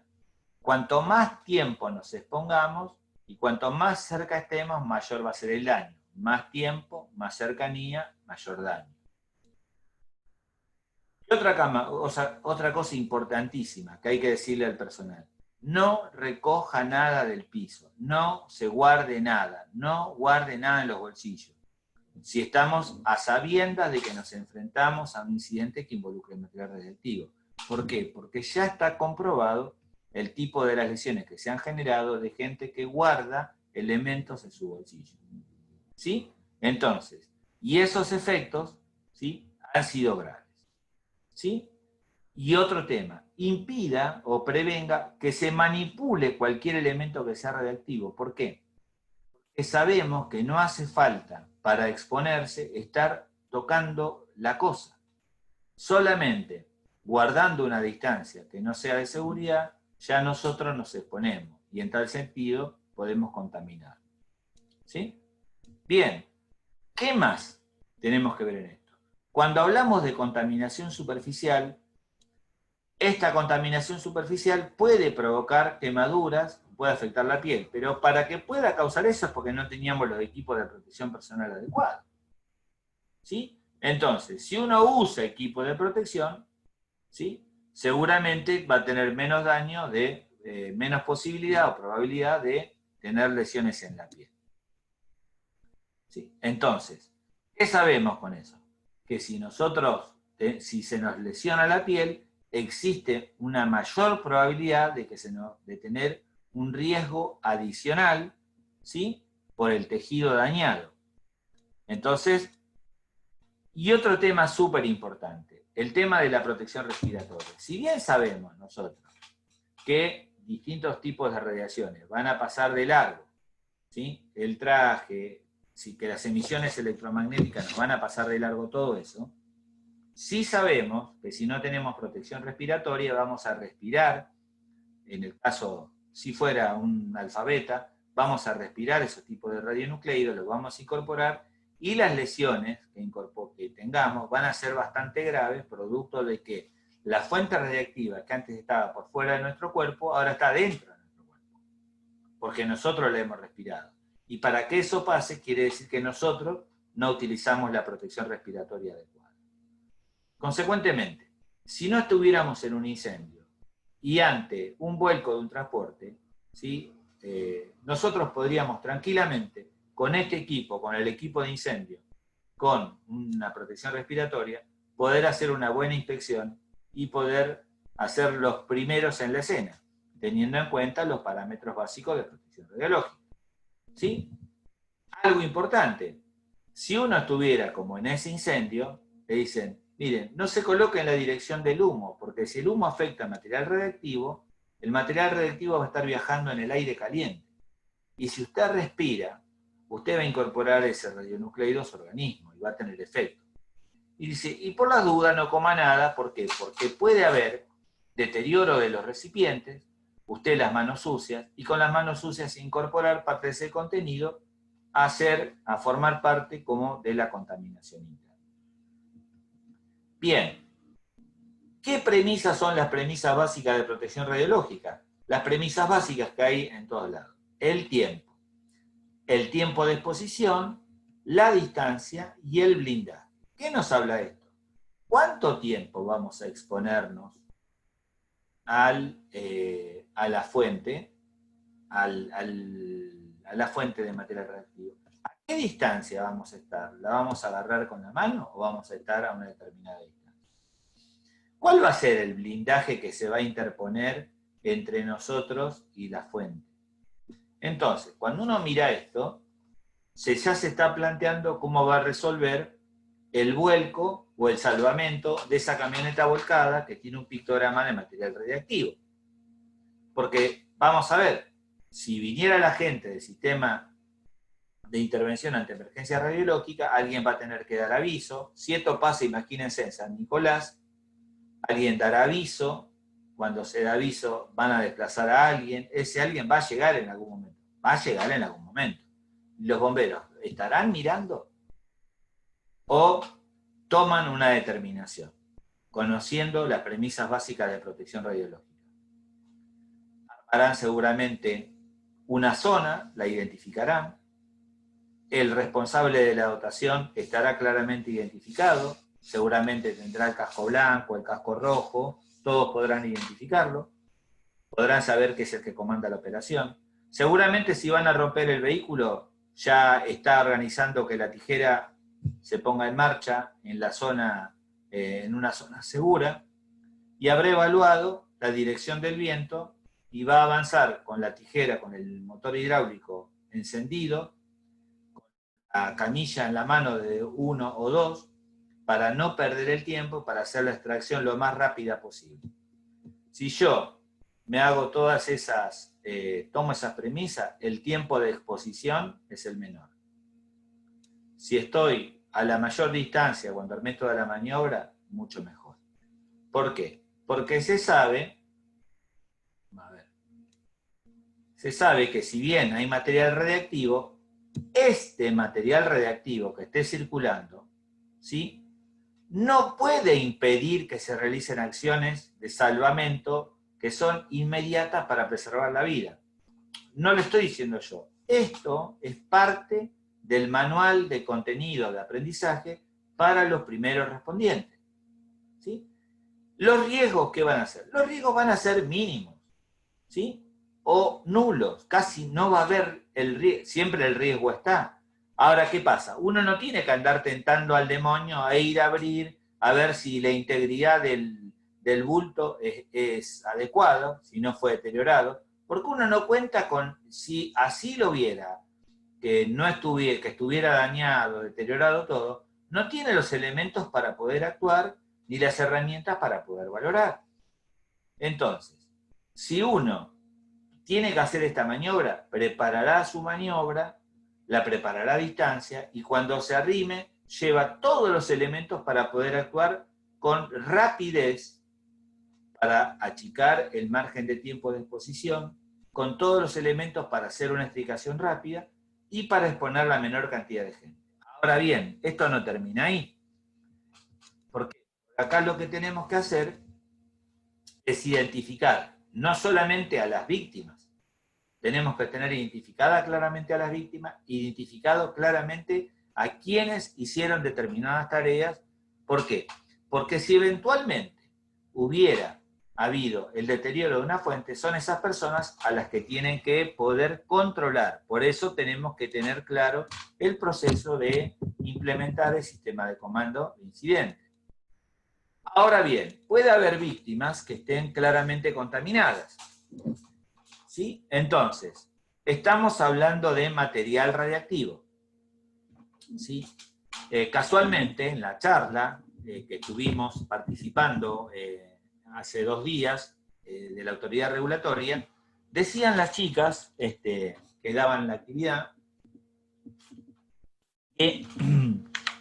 que una de las medidas básicas es la descontaminación y la descontaminación húmeda, y se acuerdan que decían que se hacía con agua, la pueden hacer con agua en alta presión, ¿sí? Y acá hay algo importante, decía que las aguas de lavado se tienen que recolectar. Bueno, la verdad es un tema bastante ríspido, el tema de la recolección de las aguas, se puede llegar a hacer para no andar dispersando contaminantes por todos lados. En el medio de todo eso uno tiene que saber a qué se va a exponer, qué tipo de energía tiene, y si es verdad que eso puede llegar a pasar. Pero ¿qué puede pasar? Nosotros sabemos, ¿sí?, que todas las víctimas, si tienen una condición grave de riesgo, van a ser desplazadas hacia el centro de salud, seguramente, Y en el centro de salud, si tienen capacitación, le podrán actuar adecuadamente, preservando la salud e integridad de esas personas, o podrán sobreestimar el tipo de lesión. ¿Qué será importante? ¿Qué dice la guía de respuesta? Mire, si usted trabajó o tiene que sacar víctimas, sáquele la ropa, no traslade la contaminación y dúchese. ¿Sí? Identifique a todos los que estuvieron expuestos para que le den la asistencia que corresponde. Ahora bien, algo importante, mantener en forma permanente y constante el tema de la comunicación pública. ¿Por qué? Para no generar esta sobreestimación del riesgo o preocupaciones que no correspondan o que nos generen un grave problema. Segundo tema, la persona que puede arribar, o si alguien tiene un equipo, capaz que tiene un equipo que lee cuentas por segundo, que lee desintegraciones por segundo. ¿Sí? Y ese equipo no discrimina si la radiación es alfa, beta o gamma. Solamente lee energía, y lee mucha energía o poca energía. Pero no le está diciendo si esa contamina en forma superficial, las corpusculares, o solamente interfiere con la radiación, las electromagnéticas, las gamma y las X, ¿no? Bueno, las X no las vamos a encontrar en la vía pública. Entonces, ¿qué dice? Bueno, si llega alguien que tenga un instrumento, toda la operación va a variar de acuerdo a las indicaciones que le indique el profesional que cuente con su detector y además, seguramente, ese profesional, ese respondiente o del equipo de emergencia que cuente, ¿sí? Con este tipo de instrumental, él va a tener además un dosímetro de lectura directa porque él va a estar actuando en una emergencia. No puede usar esos dosímetros que se utilizan en los hospitales que son de lectura diferida. Uno puede tener un Geiger-Müller que lee solamente energía, o puede tener un equipo algo más sofisticado con una microcomputadora que pueda tener una sonda para medir alfa, beta o que tenga para medir gamma. Entonces, uno tiene que hacer ese contexto del lugar, ¿sí? Para ver cómo va a trabajar. ¿Qué puede recordar? Los líquidos radioactivos casi están concentrados en algunos lugares de preparación. En las centrales nucleares hay trajes similares a este, ¿sí? Que se denominan los trajes del tipo Pluto, que algunos son de línea de aire o con equipo, hay equipo de línea de aire para usar con cilindro de aire respirable, ¿sí? Y si bien saben que van a ser atravesados por las radiaciones electromagnéticas, también se sabe que existe muy baja probabilidad de contaminación superficial. Todos estos trajes ameritan una actividad de descontaminación obviamente profusa. ¿Y cómo se comprueba la contaminación o no? Bueno, cuando uno se saca los equipos, en algún momento va a pasar por unos paneles detectores que van a corroborar la energía en superficie. ¿Qué es importante? Yo le mencioné la palabra dosímetros y le mencioné la palabra detección. Entonces, los dosímetros son equipos que utilizan en las emergencias, ¿sí? Aquellos que van a estar vinculados con la operación.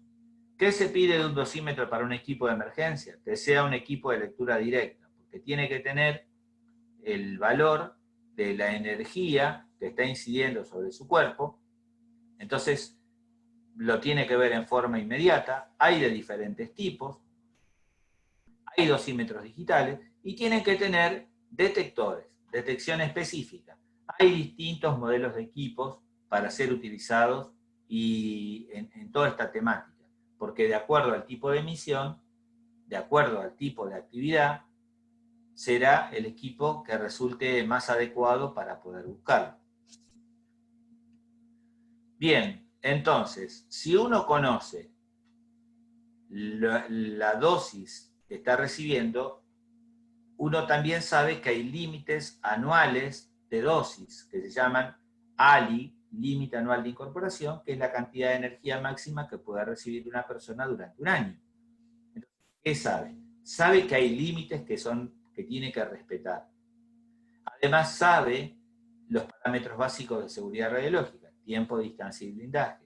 Además sabe que si él tiene protegida la vía respiratoria y existe una radiación de tipo corpuscular, no la va a ingresar al interior de su organismo. Y si se protege todo el cuerpo, va a ser mucho más fácil la descontaminación. Consecuentemente, no se va a sobreexponer. En la Argentina hay dos modelos de respuesta ante emergencias. Uno, ante emergencias radiológicas, que fue lo que hemos hablado, el sistema de intervención ante emergencias radiológicas. Y el segundo que yo les comentaba, de las intervenciones ante emergencias nucleares. ¿Sí? Que en este caso, la gran diferencia es que la activación la genera la gente de operación de la central. ¿A dónde nosotros deberíamos referirnos realmente si tenemos un incidente en el transporte? Por una fuente hallada, por un incidente en el transporte. Nosotros nos vamos a manejar con el sistema de intervención ante emergencia radiológica. ¿Dónde llamaríamos? Llamaríamos seguramente a estos números. La ARN es la Autoridad Regulatoria Nuclear. Es la que tiene el poder de policía sobre todo lo nuclear que se usa en la Argentina. Es el que tiene el poder de fiscalización. ¿Sí? En tal sentido, ellos conforman un grupo, tienen guardia pasiva, ¿sí? Se forman grupos de guardia, que tienen guardia pasiva y van a concurrir con un vehículo. Pero recuerden, la Agencia Internacional de Energía Atómica, la IAEA, la OIEA, la Organización Internacional de Energía Atómica, generó un manual para los primeros respondientes. Ese manual claramente deposita, ¿sí?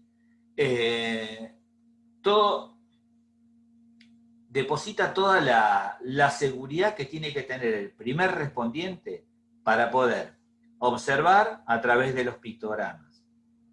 Darse cuenta mediante ese tipo de pictogramas si se trata de una fuente de alta energía, si puede ser un bulto exceptuado. Él va a poder observar de qué se trata, solamente con capacitación, sin contar con ningún instrumental. Y si además de todo eso implementa un sistema de comando de incidente, si además de eso arma el oficial de seguridad y todo lo que conlleva el sistema de comando, va a tener alguien que pueda hablar con el público, que ponga a resguardo del público, que arme todas las necesidades y que pueda responder ante ese evento. Bien. Bueno, a ver. Que estamos ahí. ¿Cuál es la base del sistema de intervención? Del CIER se juntan en la sede central de la Autoridad Regulatoria Nuclear, ahí en la Avenida del Libertador. Pensá, Agustín, que estoy contestando una pregunta de Agustín Arona. Pensá, Agustín, que ellos han ido a distintos lugares. Por ejemplo, a ese incendio de Río Grande han ido, pero te imaginás que no llegaron. Llegaron cuando la apagás. ¿Sí? O sea, no es inmediato. No es inmediato. Sí, acá, por ejemplo, en Sarmiento sería 2 horas, pero hay que ver el tiempo de respuesta que salen ellos y demás. No. Yo no digo 2 horas. Calculá que no están como los bomberos que tocan la sirena y salen atrás. No es así, no es así. No creas que es así. Si pensás eso, estás mirando otro canal. Pueden tener una camioneta preparada, los van a convocar, van a venir en algún momento y en ese momento van a aparecer. Bueno, ¿cómo? A ver, es un tema que no se da, que no se habla mucho, que parece medio raro, pero en realidad, a ver, si yo estuviera en los bomberos de Vicente López, de San Isidro, de Pacheco, de Don Torcuato, de todo lo que están en esa tira, y yo pienso que nunca voy a volcar una camioneta con material radiactivo y estoy mirando para otro lado. El material radiactivo circula por un montón de lugares, ¿sí? Y a cualquiera le puede estar tocando una cuestión de esta. Hay que pensar solamente en nuestro modelo de respuesta y ver cómo lo vamos a realizar. ¿Algún comentario, Diego? ¿Qué comentario tenés? Bueno, no se Hola. escucha. Sí, Patricio. Hago una consultita. Del incidente que hubo en 2018, ¿cuáles fueron los resultados? ¿Cómo? Porque esa parte justo tuve que hacer otra cosa y me desconecté. Que vos pusiste una fotografía ahí en Sí, la Ezeiza. foto de una camioneta que volcó a la salida del centro atómico Ezeiza. Ajá, está bien. Le sacaron a la persona que estaba en el interior de la camioneta y la Ah, caja... O sea, vos lo que te da esto es la tranquilidad de la seguridad del embalaje. Si vos fuiste mirando los distintos tipos de embalaje, los distintos sí, tipos sí. de buzo, te das cuenta de que son extremadamente seguros y que vos tenés prácticamente una garantía de integridad. Más allá de todo eso, no podés perder el norte del tiempo, la distancia y el blindaje. ¿Sí? Y de exponer la menor cantidad de gente posible, armar toda la maniobra, hacer toda una planificación de acuerdo a lo que uno está viendo. ¿Sí? ¿Estamos? A ver, Nelo, ¿hay alguna cuestión que no haya quedado respondida? Creo que no, Daniel. Me parece que pasaste por todas las Todas las preguntas. ¿Sí? ¿Ah?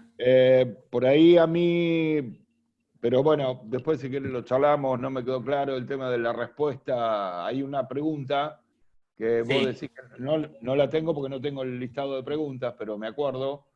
¿Cuál sería su actuación ante una emergencia de una unidad?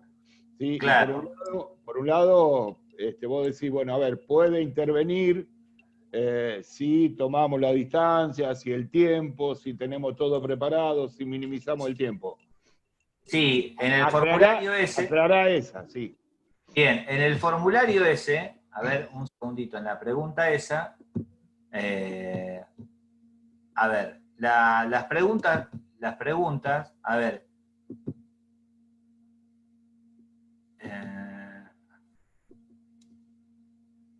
dice que era ante un incidente de un vuelco en una camioneta del tipo Kangoo, que presenta el pictograma de la clase 7 y su conductor está atrapado, usted, siendo parte del equipo de respuesta al incidente, decide. A ver, pensemos en en lo que es la Kangoo. Puede llevar hasta un peso de 600 kilos. Ya llevando 600 kilos la Kangoo se va a mover para todos lados. Más allá de eso, o sea, ya nos damos cuenta que por el tipo de vehículo va a ser una fuente que no tenga un gran blindaje. ¿Sí? No van a ser un bulto tipo B, todos estos que hemos visto nosotros ahora. Pero dice, aísle el área y aguarde que concurra. Él dice, el chofer está atrapado, está gritando, vengan a sacarme. Retire la víctima o aguarde el arribo del equipo de respuesta. En base a lo que dice el manual, ¿sí? En base a lo que dice el manual para el primer respondiente que elaboró la guía, ¿qué le está diciendo a los bomberos? ¿Qué se te ocurre? A cualquiera. Guido, ¿vos qué vas a decir? No, y que lo vimos recién, que o sea, que poder rescatar a la víctima, O sea, ¿qué le está diciendo? Sáquelo lo más rápidamente posible, de la mejor manera posible, usando todos los equipos de protección personal.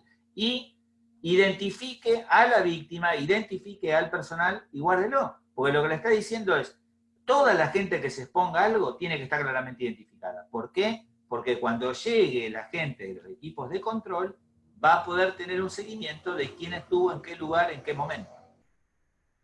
¿Sí? Nelo, Nelo me pregunta cosas porque tiene... Sí. Esa era la aclaración que quería escuchar. Bueno, Perfecto. él es mi mejor amigo y bueno, él me dice, cualquiera puede decir cualquier cosa. ¿Está? Bien, una Una consulta. ¿Sí?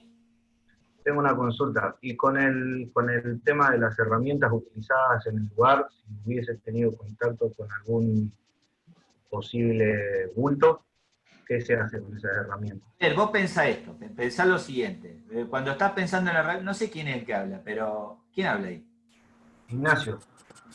Bueno, Ignacio, bueno, escucha esto, Ignacio. Yo te digo esto, ¿vos qué puedes usar? ¿Una barreta, la cortametales o el expansor? No sé, la pinza, una cosa así. A ver, ¿dónde está la herramienta? En el lado del ¿Dónde habitáculo está el del tipo? vehículo. Claro. No, Sí, está pero por está sacando de la cabina. Si ese señor va manejando la Perdón. camioneta y está seguro, seguramente es porque puede hacerlo con seguridad, porque el blindaje que tiene el bulto en su interior hace que sea seguro para el señor que va con la espalda. Vos pensás que lleva su espalda y del otro lado está la fuente radiactiva adentro de la caja. Imagínate que sea un bulto, estamos hablando del escenario de la Kangoo. Imagínate que sea un camión. Imagínate que sea un camión con el bulto tipo B. El bulto te imaginás que terminó por otro lado. Ahora voy a decir, ¿qué hago con mi herramienta, con mi olmatro, que es el único que tengo? ¡Sacalo! Llévatelo como te lo llevaste a la escena. Lo sacás de vuelta. ¿Por qué lo tenés que dejar? ¿Sí? Entonces, ¿qué vas a saber? Que no, estuvo puesto. Vos no te preocupes por eso. En algún momento, alguien llegará y verificará. Acordate esto siempre. Tiempo, distancia y blindaje. Bueno, ¿estamos ahí? Sí, estamos, perfecto. ¿Listo? ¿Para Sí, contestar sí, la sí. segunda evaluación? ¿Hacemos la Dale. prueba? Ya hacemos la prueba, vamos. Perfecto, mando el link. Dale, dale.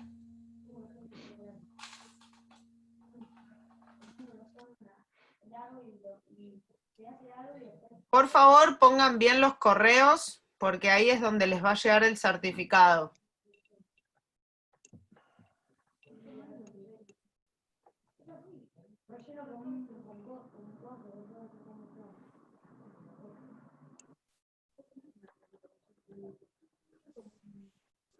Dani, buenas noches. Hola, sí. El alemán, ¿cómo andás? Ah, ¿qué haces, Andrés? ¿Cómo andás? Todo bien, todo bien. Disculpame, recién me conecto, salí de trabajar tarde, estoy en el auto, así que te venía escuchando el último tramo. Bueno, listo, Andrés. Si querés lo hacés después con tu tiempo. Bueno, igualmente, sepan todos que esta charla la vamos a colgar en nuestro canal de YouTube, como hicimos con todas las capacitaciones. Así que bueno, Andrés, cuando puedas, fíjate, me parece que intenté hacerlo de la manera más llevadera y entendible para que todos podamos entender que esta respuesta la puede tener cualquier bombero, ¿no? Pero Claro, bárbaro. claro. Después la miro tranquila. Sí, dale, no hay problema, despreocúpate.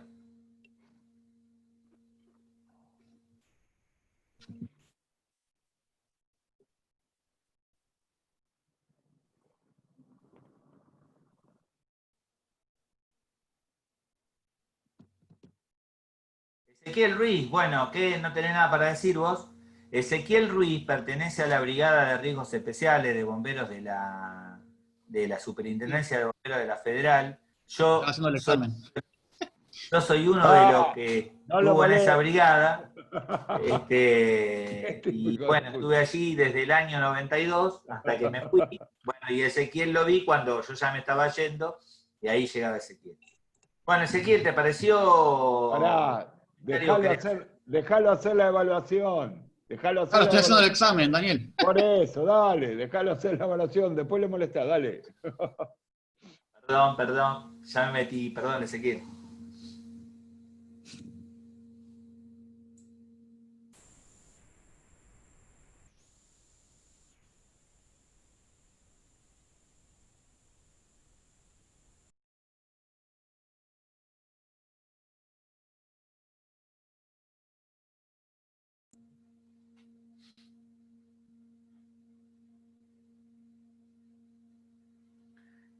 Ale, ¿estás viendo el reclamo de Vane, a todos?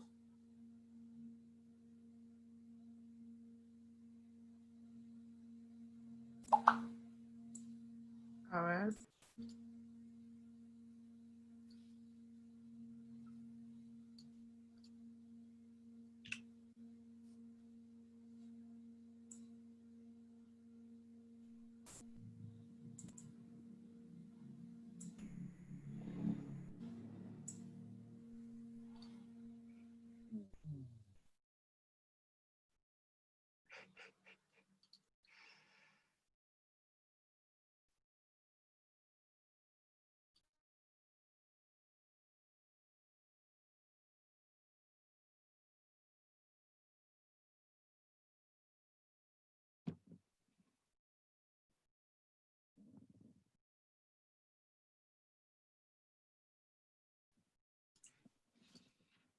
Bueno, algo aprendieron.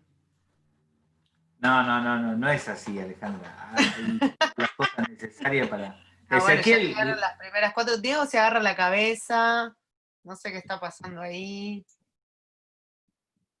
yo no le quiero decir nada a Ezequiel Ruiz para que no me diga, Daniel, no rompalo. No, ya estoy, Daniel. Hay Sí, un par ahí de preguntas que tiran error porque no están como cargadas las respuestas, ¿puede ser? No debería.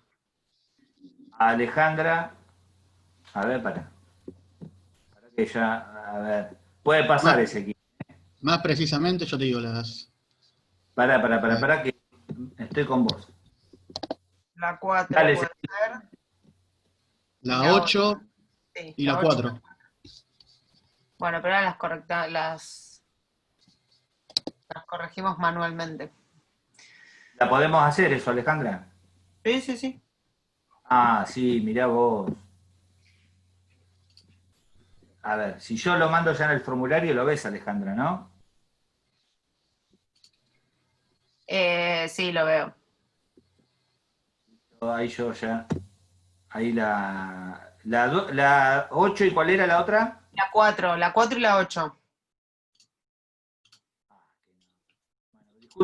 Discúlpenme todos los que están acá, Vos, Daniel, querías que hable, así que... Sí, por supuesto. No, pero está bien, Ezequiel, contá, si querés, contá la experiencia de lo que es, o el último incidente que hayan tenido, la frecuencia de incidentes, porque hay gente que no tiene todos los días una charla de este tipo. Bueno, buenas tardes. Más o menos por año hay entre 5 y 10 salidas en toda la Argentina, ¿no? 10 salidas, o mejor dicho, emergencias radiológicas, que puede ser desde un hallazgo, un extravío, un robo o un incendio, como se mostraba recién en una de las placas. No quiere decir que nosotros vayamos a todas, ni que la RN baje a todas las intervenciones. Hacer un poquito de hincapié en el transporte, que hicieron varias preguntas. Ustedes tienen que tener en cuenta por qué el manual recomienda que prioricen la vida de las personas. Porque ante una lesión convencional corre más riesgo la vida de la persona por esas lesiones que por el riesgo radiológico. Y la seguridad en el transporte está dado. Vieron que los bultos A, como decía Daniel, por lo general son o baldes de plástico o cajas de cartón. Entonces la seguridad está dada por la cantidad de material que llevan. Es muy poca cantidad. Y en los casos de los bultos B o C, ahí sí la seguridad está dada en el diseño del bulto. Así que por eso es que se da esa recomendación. Cuando ustedes echen un manual, no van a encontrar en ningún momento ninguna acción sobre el material radiactivo.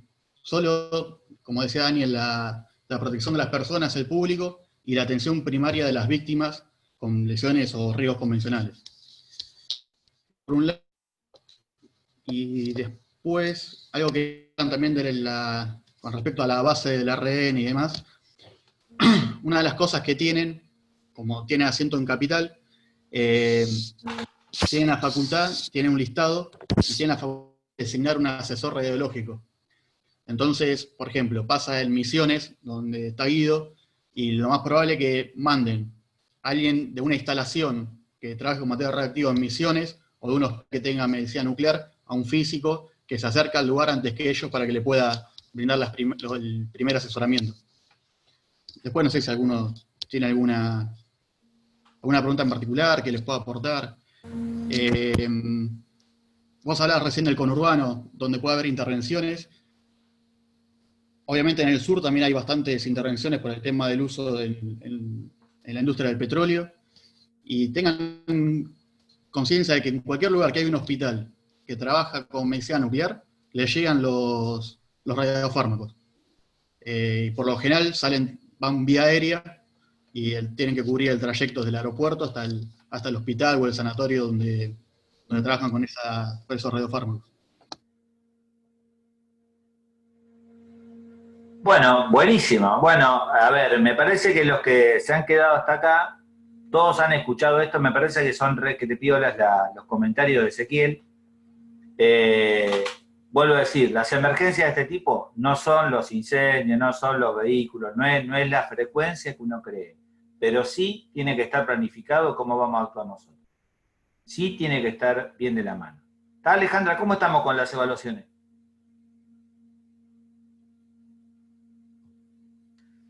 Bien, bien, muy bien. La primera tuve 25, ahora tengo 20, pero puede que se hayan ido algunos, ¿no?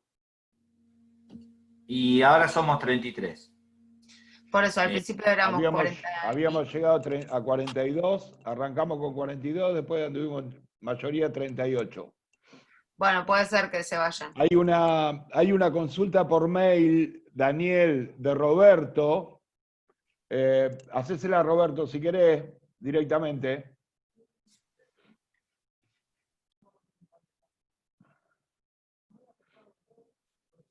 ¿Por mail mandó? Sí, sí, bueno, después Sí, la vemos pregunta si si querés. se le puede enviar el PDF. El material. Sí, a ver, esto está todo grabado, muchachos. A ver, la idea de esto es compartir. ¿Sí? A ver, y que en este caso yo me tomo el atrevimiento de, porque Ezequiel lo conozco, a Ezequiel lo conozco, lo he tenido de alumno en la escuela, lo he torturado por diferentes lugares.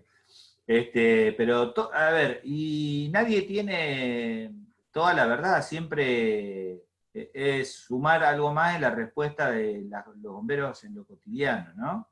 Y aquellos que no son bomberos es sumar un conocimiento diferenciado en otra cosa, nada más.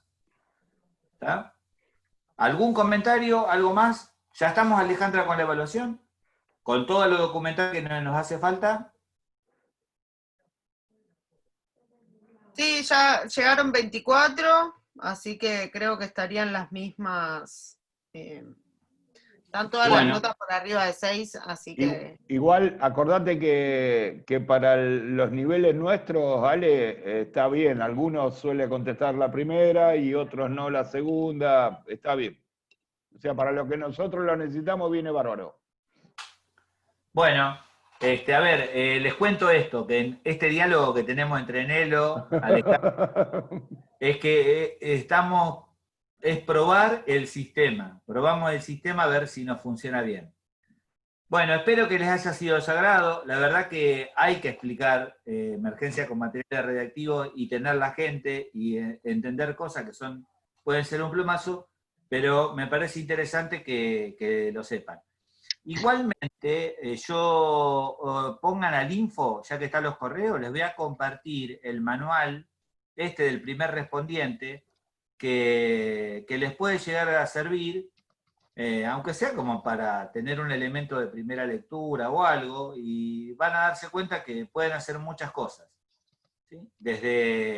Porque usted puede hacer, como dijo Ezequiel, preocúpese por la lesión inmediata, preocúpese por la respuesta, preocúpese por lo que usted sabe hacer. No se va a estar metiendo con el bulto, no se va a estar metiendo con la fuente radiactiva. ¿Está? Bueno, el viernes que viene vamos a hablar de ya trabajar con materiales corrosivos. Estamos ya siguiendo con todo esto y después, bueno, veremos cómo sigue toda esta saga.